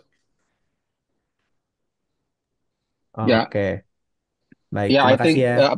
saya rasa ini ya menarik ya. Jadi ada satu hal yang perlu kita lihat bahwa ini adalah landscape yang dynamic ya, berubah terus dan sangat dynamic. Jadi justru ini adalah opportunity ya untuk ikutan ke sini karena sebagai pionir ya. Kalau sudah ketahuan caranya, kita jadi follower tadi. Betul. Jadi Betul. pionir itu yang menarik, bikin sustain ya. Menarik. Nasril, silakan Nasril. Baik Pak, terima kasih atas kesempatannya Pak. Izin juga buat Kak Rian buat sedikit kasih pertanyaan. Nih Kak, saya mau nanya terkait dengan NFT ini. Kira-kira tadi kan dari Pak Andri udah jelasin kalau bisa jadi pionir, kenapa enggak gitu kan. Nah, itu aku sebenarnya mau nanya sih terkait dengan NFT ini, kira-kira ada nggak suatu tempat yang dimana kita bisa buat, misalnya kita nih punya sebuah art, punya sebuah karya, kemudian pengen kita jadikan sebagai non fungible token gitu kan.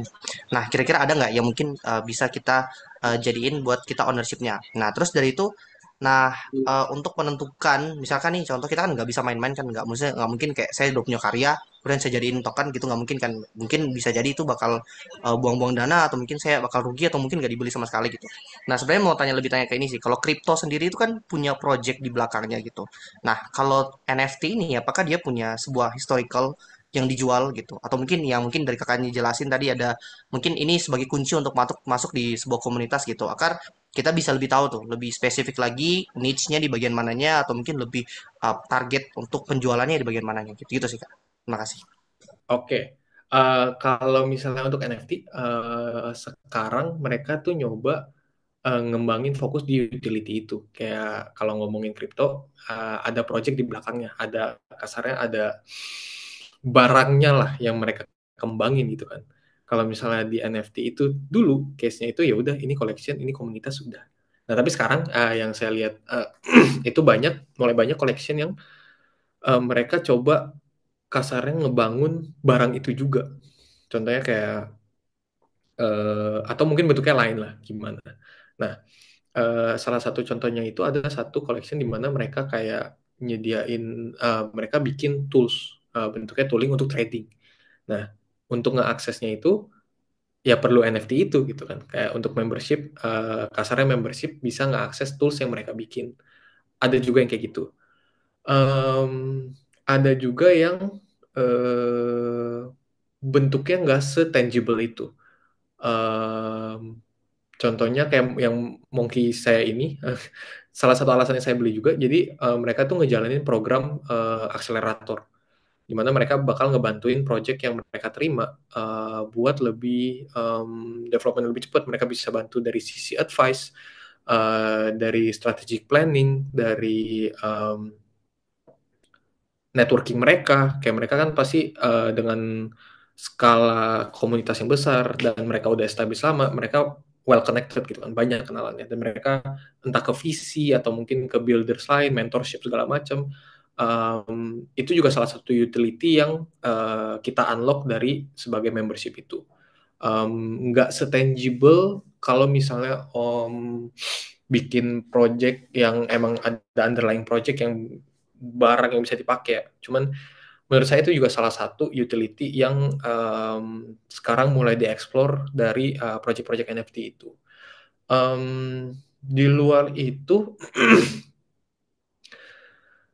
salah satu kasarnya utility yang mereka sediain ini yang paling common, yang mungkin kalian pernah lihat juga kalau kalian dilihat di NFT, proyek-proyek gede itu mereka mulai ngeluarin barang-barang in real life atau merch.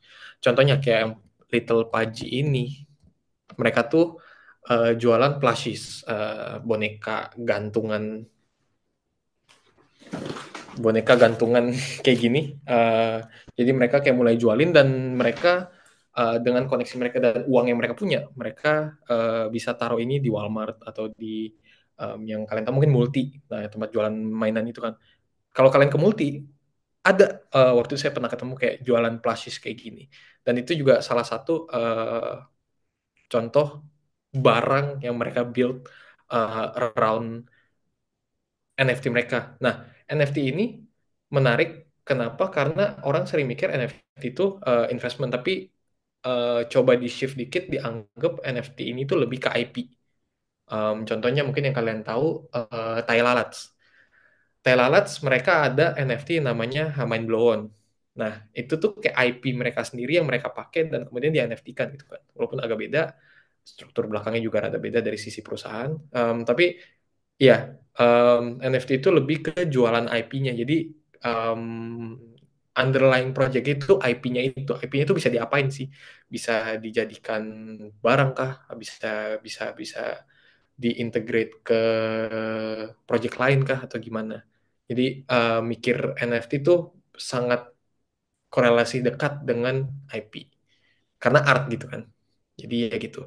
Nah, terus untuk pertanyaan pertama, kalau misalnya artis mau nge-tokenize art mereka atau art kalian sendiri gitu kan. Banyak platform-platform yang udah nyediain itu tanpa kalian harus ngerti cara ngoding. Em, Mungkin kalau abis ini ada yang mau tahu, mungkin nanti tanya ke Pak Andri, nanti Pak Andri mungkin bisa list pertanyaan, nanti saya coba bantu kasih platform-platformnya gitu ya. Em, tapi banyak kok udah platform-platform yang kayak gitu, dan kalau ngomong rugi atau enggak sih, kalau misalnya kalian tokenize doang dan kalian kasarnya cuma nyimpan pegang sendiri, kayak ya udah kayak sama aja itu, kayak kalian ini token art bikinan gue pegang sendiri, udah on chain, ya udah gitu doang. Ngomong rugi sih enggak, paling bayar fee dikit, platform fee doang gitu kan. Em, iya, untuk itu udah banyak banget platformnya yang nyediain jasa itu kok. Ya, menarik ini ya. Salah satu tadi yang kita lihat IP ya. Kita kadang-kadang nggak kepikiran bahwa apa di luar negeri itu IP-nya kita pakai banyak banget untuk merch, untuk apapun lah ya, produk-produk kita pakai Marvel segala macam itu kan IP semua. Nah, di NFT rasanya kita jadi lebih ini ya, lebih lebih liquid ya. Jadi bisa diakses dengan mudah, dipasarkan dengan mudah. Itu menurut saya dari Mas Rian tadi sangat menarik ya. Perspektif bahwa NFT itu ada representasi dari IP ya. Terima kasih Mas. Ini terakhir, bukan terakhir ya. Mungkin masih ada waktunya ya. Timothy, silakan Sebenarnya Timothy. benar, Oh ya, materi silakan. saya sebenarnya belum habis sih. Kalau Oh ya. Habis Timothy sebenarnya kita lanjutkan materi dulu ya. boleh. Timothy dulu terus materi. Silakan Timothy. Oke, terima kasih atas kesempatannya, Pak. Mungkin saya mau nanya soal Web3 tadi, Kak. Jadi kan Web3 ini itu semacam web atau internet yang kita bisa kontrol sendiri kan. Istilahnya kayak semuanya kita bisa kendalikan. Nah, secara tidak langsung juga berarti kayak semua resikonya itu harus kita tanggung sendiri dong. Kayak contohnya itu blockchain juga masih cukup rentan lah ya. Seperti tadi yang Kakak bilang karena semuanya masih masih kayak antar user sama langsung end user. Nah, karena kita tahu sendiri juga akhir-akhir ini bahkan untuk kedepannya hacker-hacker itu pasti akan semakin berkembang dan tentu saja kalau nggak tahu kalau dari menurut kakak gimana kalau mau diimplementasikan ke Indonesia itu mungkin cukup sulit karena misalkan kalau data mereka bocor atau duit mereka hilang itu pasti mereka kebingungan gitu untuk nyari pertanggungjawaban karena kan ini langsung ke end user. Dan tapi kalau sekarang itu contohnya menggunakan jasa seperti bank komersial, setidaknya mereka punya pihak yang dapat mereka minta pertanggungjawaban gitu. Jadi gimana kalau menurut kakaknya? Sama yang kedua itu, gimana kalau sistem blockchain ini untuk contohnya untuk 5 sampai 15 tahun ke depan ini digunakan untuk sistem kayak sistem pemilu gitu Kak. Supaya lebih transparansi sama kan di Indonesia ini akhir-akhir sangat banyak yang korup. Mungkin dengan blockchain ke depannya semua sistem yang ada di Indonesia ini kayak sistem perbankan keuangan gitu lebih transparansi gitu. Oke. Untuk yang pertama, solusi yang paling memungkinkan itu lewat edukasi ya. Jadi benar, kayak risk yang bisa terjadi itu kayak tanggung jawab kalian masing-masing lagi, balik ke tanggung jawab kalian masing-masing lagi. Tapi banyak juga cara kasarnya buat ngecegah itu untuk terjadi. Misalnya, em, contohnya untuk saya dan teman-teman saya di sini, kalau misalnya kita itu sebisa mungkin nggak connect ke WiFi publik.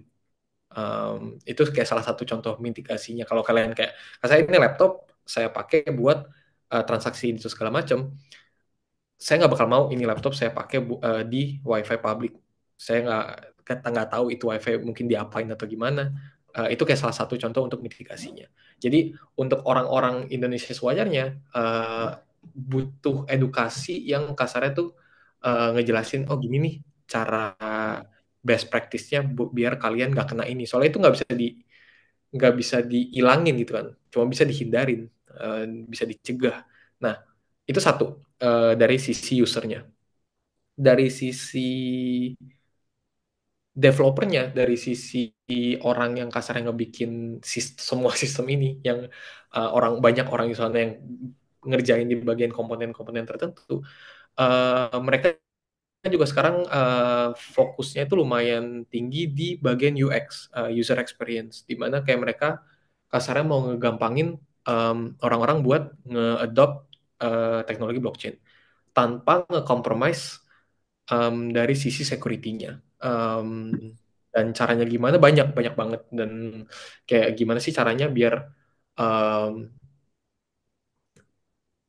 kalian ngelakuin transaksi, kalian kayak kasarnya bisa, karena ini semuanya program gitu kan. Kayak kalau dulu kayak nggak gitu kebaca banget, ini tuh sebenarnya ngapain sih detailnya gitu. Kalau kasarnya kena scam, ya kalian juga kayak nggak ngeh gitu kan. Tapi sekarang mungkin contoh paling konkretnya itu, kayak misalnya bisa disamain kayak misalnya kalian kirim duit ke di pakai banking gitu misalnya. Kalian kirim duit terus habis itu kayak mereka bisa tambahin kayak ada tulisannya kayak ini address kalian lu nggak pernah transaksi nih sama address ini, lu yakin ini addressnya bener. Contohnya kayak gitu. Jadi kayak dari sisi mereka dari UX tuh lagi ditingkatin banget biar buat ngedorong adoption itu. Itu. Ya untuk pertanyaan kedua tadi apa ya? Saya jadi lupa, panjangan ngomong. Kayak gimana menurut kakaknya blockchain ini bagus kalau kita Oh iya. pakai gitu. Oke. Sensitif ya pertanyaannya. Tapi ya, faktanya begitu mungkin. Eh, Blockchain itu tuh sifatnya tuh ngelawan apa yang udah ada sekarang. Dari yang centralized jadi decentralized. Dan kalian coba tempatin posisi kalian sebagai pemerintah, sebagai bank sentral. Kalian mau nggak di-replace sama sistem kayak gini? Nggak dong.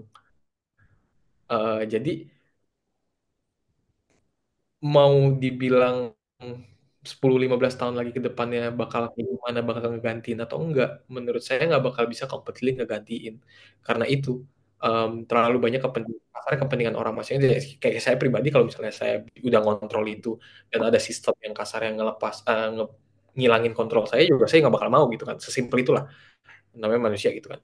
Em, tapi dengan ethos decentralized itu kita bisa kasarnya pelan-pelan nurunin kontrol dan kuasa yang dipunya dari centralized itu ke um, kita orang masing-masing gitu. Jadi kayak kita bertanggung jawab atas diri kita masing-masing dan di waktu yang sama kita juga kasarnya mementingkan kolaborasi antara satu sama lain gitu. Jadi kalau misalnya 10-15 tahun ke depan gimana, saya pribadi saya percaya blockchain bakal dapat adoption yang tinggi. Tapi kalau ngegantiin secara bener-bener ngerombak, menurut saya itu bakal makan waktu yang lama, masih lama sih untuk bener-bener ngegantiin itu. Ya, Ya, mungkin Mas Rian bisa dilanjutkan ya materinya. boleh. Jadi untuk ini tuh sisa 2 slide lagi. Jadi slide yang ini itu saya mau ngomongin sedikit soal kayak problem-problem yang ada sekarang atau challenges yang masih dihadapin dari industri ini. Yang pertama itu speculative nature of crypto. Jadi kayak yang tadi bisa dilihat dari pertanyaan-pertanyaan tadi kan. Kebanyakan tuh kasarnya nanyanya tuh lebih ke harga. Dan itu wajar. Karena emang kripto orang taunya, oh ya gue bisa cuan dari kripto. Gue beli murah jual mahal. Investasi, trading. Dan itu tuh dari dulu selalu tertanam dari untuk kripto atau kripto itu sendiri gitu ya. Jadi ini juga salah satu bukan masalah sih sebenarnya nggak masalah ini jadi bentuk jadi sesuatu yang spekulatif, tapi karena sekarang semua nature-nya kayak gitu jadinya tuh kayak ngehambat perkembangan dimana kayak sebenarnya gue bisa nih ngembangin nyampe begini, tapi orang tuh lebih pentingin harga kasarnya harga tokennya atau kayak gimana, dan itu tuh kayak jadi ngerusak gitu kan. Nah, kalau kalian bandingin dengan AI itu nggak spekulatif sama sekali. AI itu kalau kalian pikir pertama langsung, oh ya gimana sih cara AI bisa nolongin gue? Utility-nya apa yang bisa ngebantu kehidupan gue sehari-hari? Itu kayak berbanding terbalik banget dari kripto, dimana kripto kayak gimana caranya dia bisa kasih gue cuan, dengan AI yang kasarnya gimana caranya dia bisa ngebantuin kerjaan gue sehari-hari, dan nggak ada spekulasi yang kalian temukan di kripto. Itu salah satu lumayan challenging yang dihadapin sama semua pengembang project di luar sana. Itu satu. Yang kedua, scam. Karena industri kita masih baru, kalau kalian bandingin juga kayak pas sebelum bubble .com bubble di tahun 98, 99 itu pecah. Internet tuh lagi awal-awalnya banget kan. Dan di situ juga pasti ya saya nggak tahu sih, belum lahir sih itu. Cuman dari yang saya tahu banyak juga pasti kayak di industri apapun kalau itu baru pasti banyak orang yang bakal manfaatin, kasarnya orang-orang kebanyakan masih belum ngerti buat lakuin scam. Sama dengan halnya di kripto. Scam itu hal yang sangat lumrah. Setiap hari pasti ketemu kalau misalnya kalian emang aktif banget dan kalian bisa kena kalau misalnya kalian nggak hati-hati. Jadi itu yang tadi pertanyaan tadi kan, gimana sih caranya biar orang itu nggak kena gitu kasarnya, atau orang sewajarnya nggak kena. Kalian mesti pelajarin edukasi segala macam. Paling gampang itu gitu kan, untuk ngehindarin atau ngecegah itu terjadi. Nah, yang ketiga itu tuh bad UX, karena sekarang tuh kalau di dunia Web3 ngembangin project ethosnya tuh lebih bagus kayak, karena industri ini tuh karena masih baru, perkembangan itu cepat banget. Jadi sebagai pihak yang kasarnya bikin project itu tuh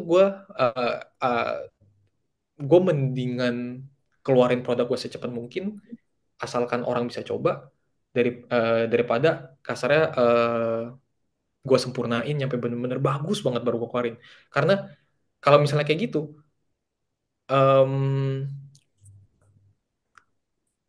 kasarnya udah lewat, udah basi lah. Misalnya ini trennya lagi A, terus mau bikin yang A, mungkin sebulan 2 bulan tuh udah tren B, yang A tuh udah nggak dilihat lagi. Secepat itu industri ini pace-nya berjalan gitu kan. Jadi mereka ngorbanin user experience untuk deliver project yang ada. Tapi itu balik lagi yang tadi saya bilang juga, udah mulai shift, udah mulai berkurang juga mindset kayak gitu, dimana kayak sekarang mereka dari sisi platformnya mereka juga mentingin untuk UX ya, karena UX itu penting untuk orang-orang.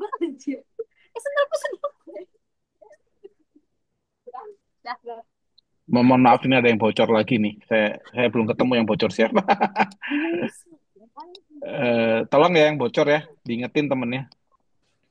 Ya, silakan Mas, terusin Mas. Nah iya, itu untuk user experience itu penting banget untuk adoption ke depannya. Jadi yang saya lihat sekarang udah mulai nge-shift ke mereka pikirin juga untuk dari sisi UX-nya gitu. Nah, ini nih kenapa kalian perlu kasarnya ngeliatin blockchain itu apa, perkembangannya gimana. Ngesampingin yang tadi saya bilang, yang soal speculative nature of crypto, banyak banget potensinya yang bisa dikembangin, dan yang tadi bilang Pak Andri bilang jadi pioneer buat nge-innovate sesuatu yang kasarnya belum ada jadi ada, atau ngebawa sesuatu yang udah ada dan kalian kembangin dan extend dengan teknologi-teknologi blockchain ini gitu. Nah, ini aktif ini contoh realnya aja ya yang saya lihat langsung. Jadi industri ini tuh lumayan aktif dari sisi hiring, dan bukan nggak terbatas untuk developer doang ya, untuk orang yang mungkin ambil IT segala macam, tapi ke orang-orang bisnis kayak kalian. Nah, saya sendiri di sini saya bilang saya memegang CMO dan CFO. Saya nggak megang bagian teknikalnya, tapi karena emang di sini perlu ngerti, tapi nggak dalam secara technical hands on. Bisnisnya, dari sisi bisnisnya itu mulai dilihat orang-orang, dan emang kalau sewajarnya industri yang kasarnya dari awal mentingin tech doang, mulai mature ke jadi kayak perusahaan sewajarnya. Kalian perlu ngurusin bisnisnya, kalian masih pentingin financialnya, kalian masih pentingin PR-nya, partnership-nya, segala macam. Jadi orang-orang kayak kalian tuh sangat dibutuhin untuk di industri blockchain ini. Contohnya saya sendiri, saya background-nya juga bisnis. Waktu itu Naval Labs ini isinya tuh dev semua, dan mereka tuh butuh orang yang non teknis untuk nge-handle ya yang non teknis gitu kan. Dan mereka hire saya, terus habis itu dijadiin co-founder, dijadiin salah satu pendirinya gitu. Itu contoh realnya. Jadi kalian kalau ngeliat blockchain jangan kasarnya takut, oh ini tech banget, ini IT fokus banget. Nah, kalian coba lihat dari sisi bisnisnya kayak gimana. Kayak yang tadi, gimana sih caranya dari project ini, dari teknologi ini, gue bikin sustainable dari sisi ekonominya, dari sisi generating revenue-nya. Gimana caranya gue nge-utilize partnership yang bisa gue dapet buat further nambahin exposure, mungkin nambahin revenue juga, ningkatin retention dan segala macam. Itu pertama. Yang kedua, kalian tuh lumayan, yang tadi saya bilang lumayan early, tapi nggak early banget juga sebenarnya. Tapi dari perkembangan yang dari tech banget jadi perusahaan, jadi fokus ke mau bikin perusahaan, itu tuh kalian tuh lumayan early.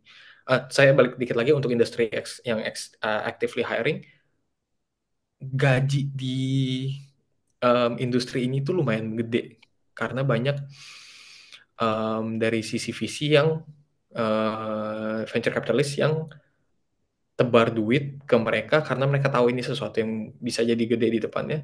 Jadi mereka berani bayar gede untuk orang-orang yang kerja di perusahaan project Web3 gitu. Dan kasarnya tuh kalian tinggal di Indonesia. Bisa dibilang relatively living cost di Indonesia tuh nggak tinggi dibandingin kayak Jepang, Australia, US, kan kita jauh lebih murah kan. Tapi bayangin kalian bisa kerja remote, itu tuh hal yang lumrah by the way. Kerja remote itu udah wajar banget, kalian kerja cuma modal laptop di rumah, modal laptop, internet, dan yang tadi saya bilang tahu caranya di rumah atau di cafe terserah kalian. Tapi gaji kalian tuh gaji US, tapi kalian tinggal di Indo. Kalian coba bayangin itu, berapa banyak yang kasarnya duitnya bisa ditabung gitu kan, atau seberapa tajirnya kalian bisa berasa dengan kerja di industri ini. Ya itu. Terus rapid adoption.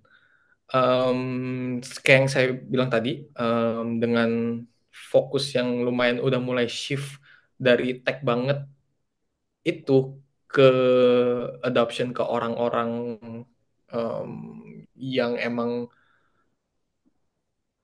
kasarnya mau dibikin lu pakai blockchain tapi lu nggak berasa pakai blockchain.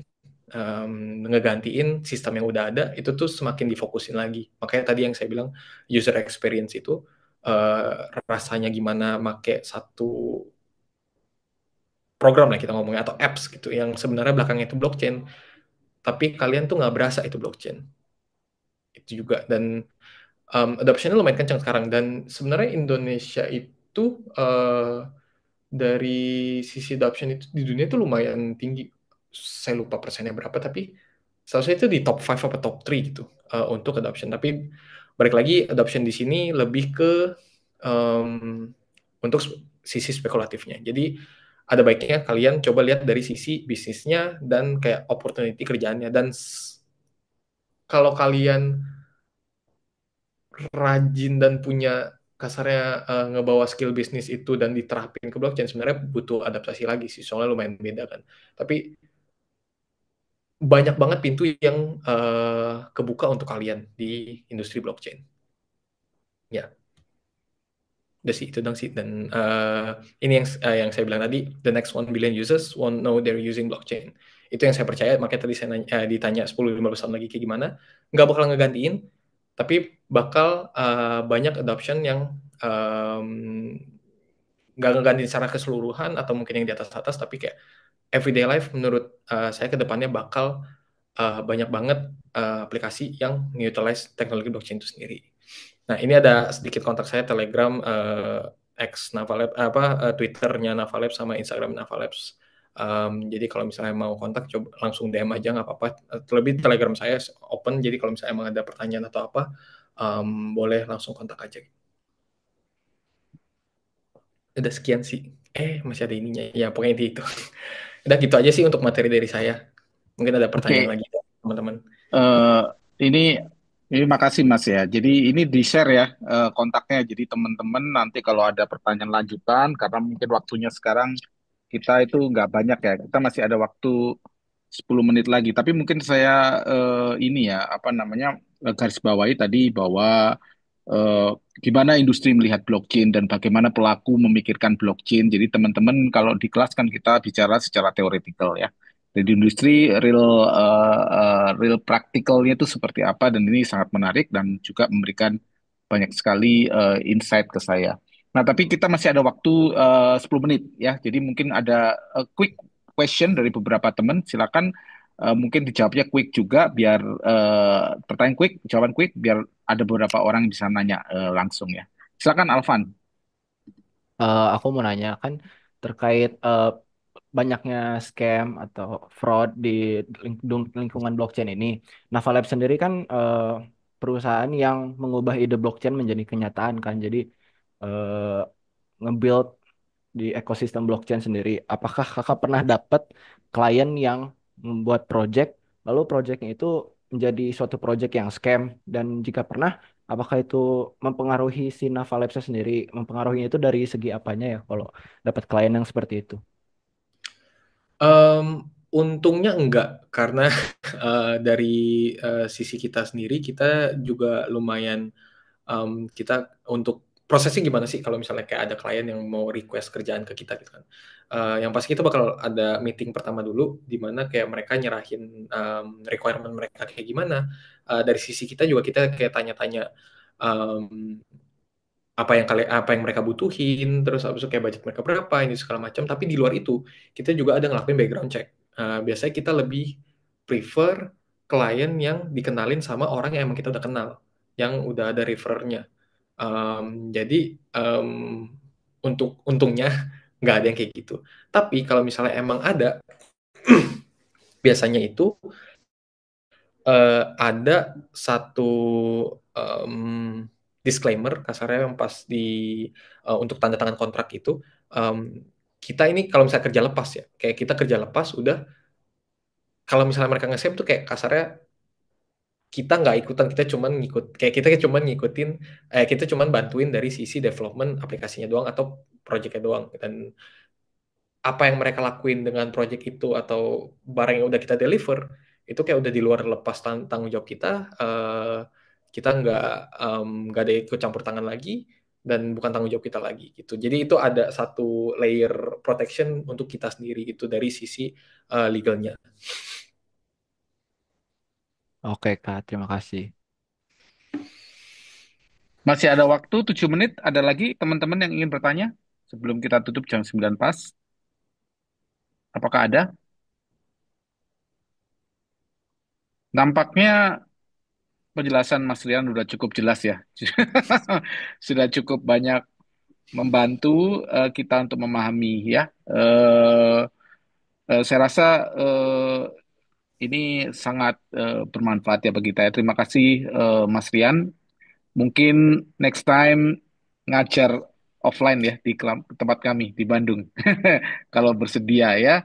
Jadi bisa main-main ke Bandung dan bisa kalau kita ada lab itunya, ada lab blockchain-nya di bawah. Nah, mungkin nanti kalau Naval Lab bisa membantu masukkan something di sana, apakah produk atau apa, silakan kami sangat senang gitu ya. Mungkin sebelum saya sudahi, mungkin ada pesan-pesan dari Mas Rian buat teman-teman di sini. Silakan, mangga Mas Rian. Itu ya, coba lebih pikirin blockchain crypto itu dari sisi underlying teknologinya dan um, dari kalian bisnisnya tuh mikirin kayak gimana instead of focusing on like di bagian financialnya dibandingin kayak oh ya gue bisa cuan dari sini. Karena itu mindset yang sebenarnya bagus, nggak ada salahnya ada mindset kayak gitu, balik lagi karena semua orang mau tajir gitu kan. Tapi dipikirin juga dari sisi-sisi lainnya yang tadi saya sebutin, kayak in real life cases-nya kayak gimana. Karena sekarang adoption-nya makin kencang, development-nya juga kencang. Ada baiknya kalian juga kalau emang mau belajar, walaupun kayak sebenarnya learning curve lumayan tinggi, banyak jargon ini itu, banyak teknologi yang kasarnya baru, dan itos-itos yang rada beda dibandingin web 2. Tapi menurut saya itu worth it semua. Pelajarin pelan-pelan. Kalian juga masih mahasiswa, dan kalau kalian bisa ada kesempatan kasarnya magang dan kerjanya juga remote gitu kan. Jadi di samping kayak kerja sampingan dari sekarang, itu bisa ngebuka jalan yang lumayan besar ke depannya. Karena industri ini kencang banget, duitnya ada, dari sisi investment segala macam, perusahaan berani bayar mahal kalau kalian emang kerjanya bagus, dan sedikit karakteristik dari kerja di Web3 itu fleksibel. Kayak perusahaan saya sendiri nggak ada namanya jam kerja. Jadi dari Naval Labs itu kayak kita terserah tidur jam berapa, bangun jam berapa, asal kerjaan beres. Asal kalian bisa deliver, asal kalian selesaiin kerjaan kalian, udah. Dan kebanyakan perusahaan kayak gitu. Kalian remote, tim ada di seluruh belahan dunia, entah satu di US, satu di Jepang, satu di Afrika, satu di Indo. Itu hal yang sangat wajar banget. Jadi job opportunity-nya lumayan banyak, dan balik lagi duitnya dari investment tuh ada. Jadi it's a good idea to explore the industry. Oke, baik. Terima kasih, Mas. Jadi tadi cukup menarik ya. Jangan mikirin cuan aja, tapi mikirin fundamental. Nanti cuan datang sendiri ya. Jadi oke, ini semacam pengingat lah buat rekan-rekan bahwa kita pikirin bisnis model, kemudian sustainability, kemudian jangan rakpul ya, keluarin terus kabur gitu ya. Jangan. Jadi ini supaya kita juga bisa ini ya, supaya kita bisa juga bisa long lasting bisnis ya. Terima kasih Mas Rian. Ini Alvan, ini saya tutup ya Alvan ya. Nanti Alvan bisa nanya ke Mas Rian lewat kontak. Terima kasih. Ini saya tutup kuliah malam ini. Jangan lupa rekan-rekan untuk absen. Saya lihat ada beberapa yang belum absen. Jangan lupa untuk absen. Sebelum kita tutup, mohon kita foto bersama dulu. Semuanya kameranya dihidupkan untuk kita bisa bersama-sama foto dengan Mas Rian.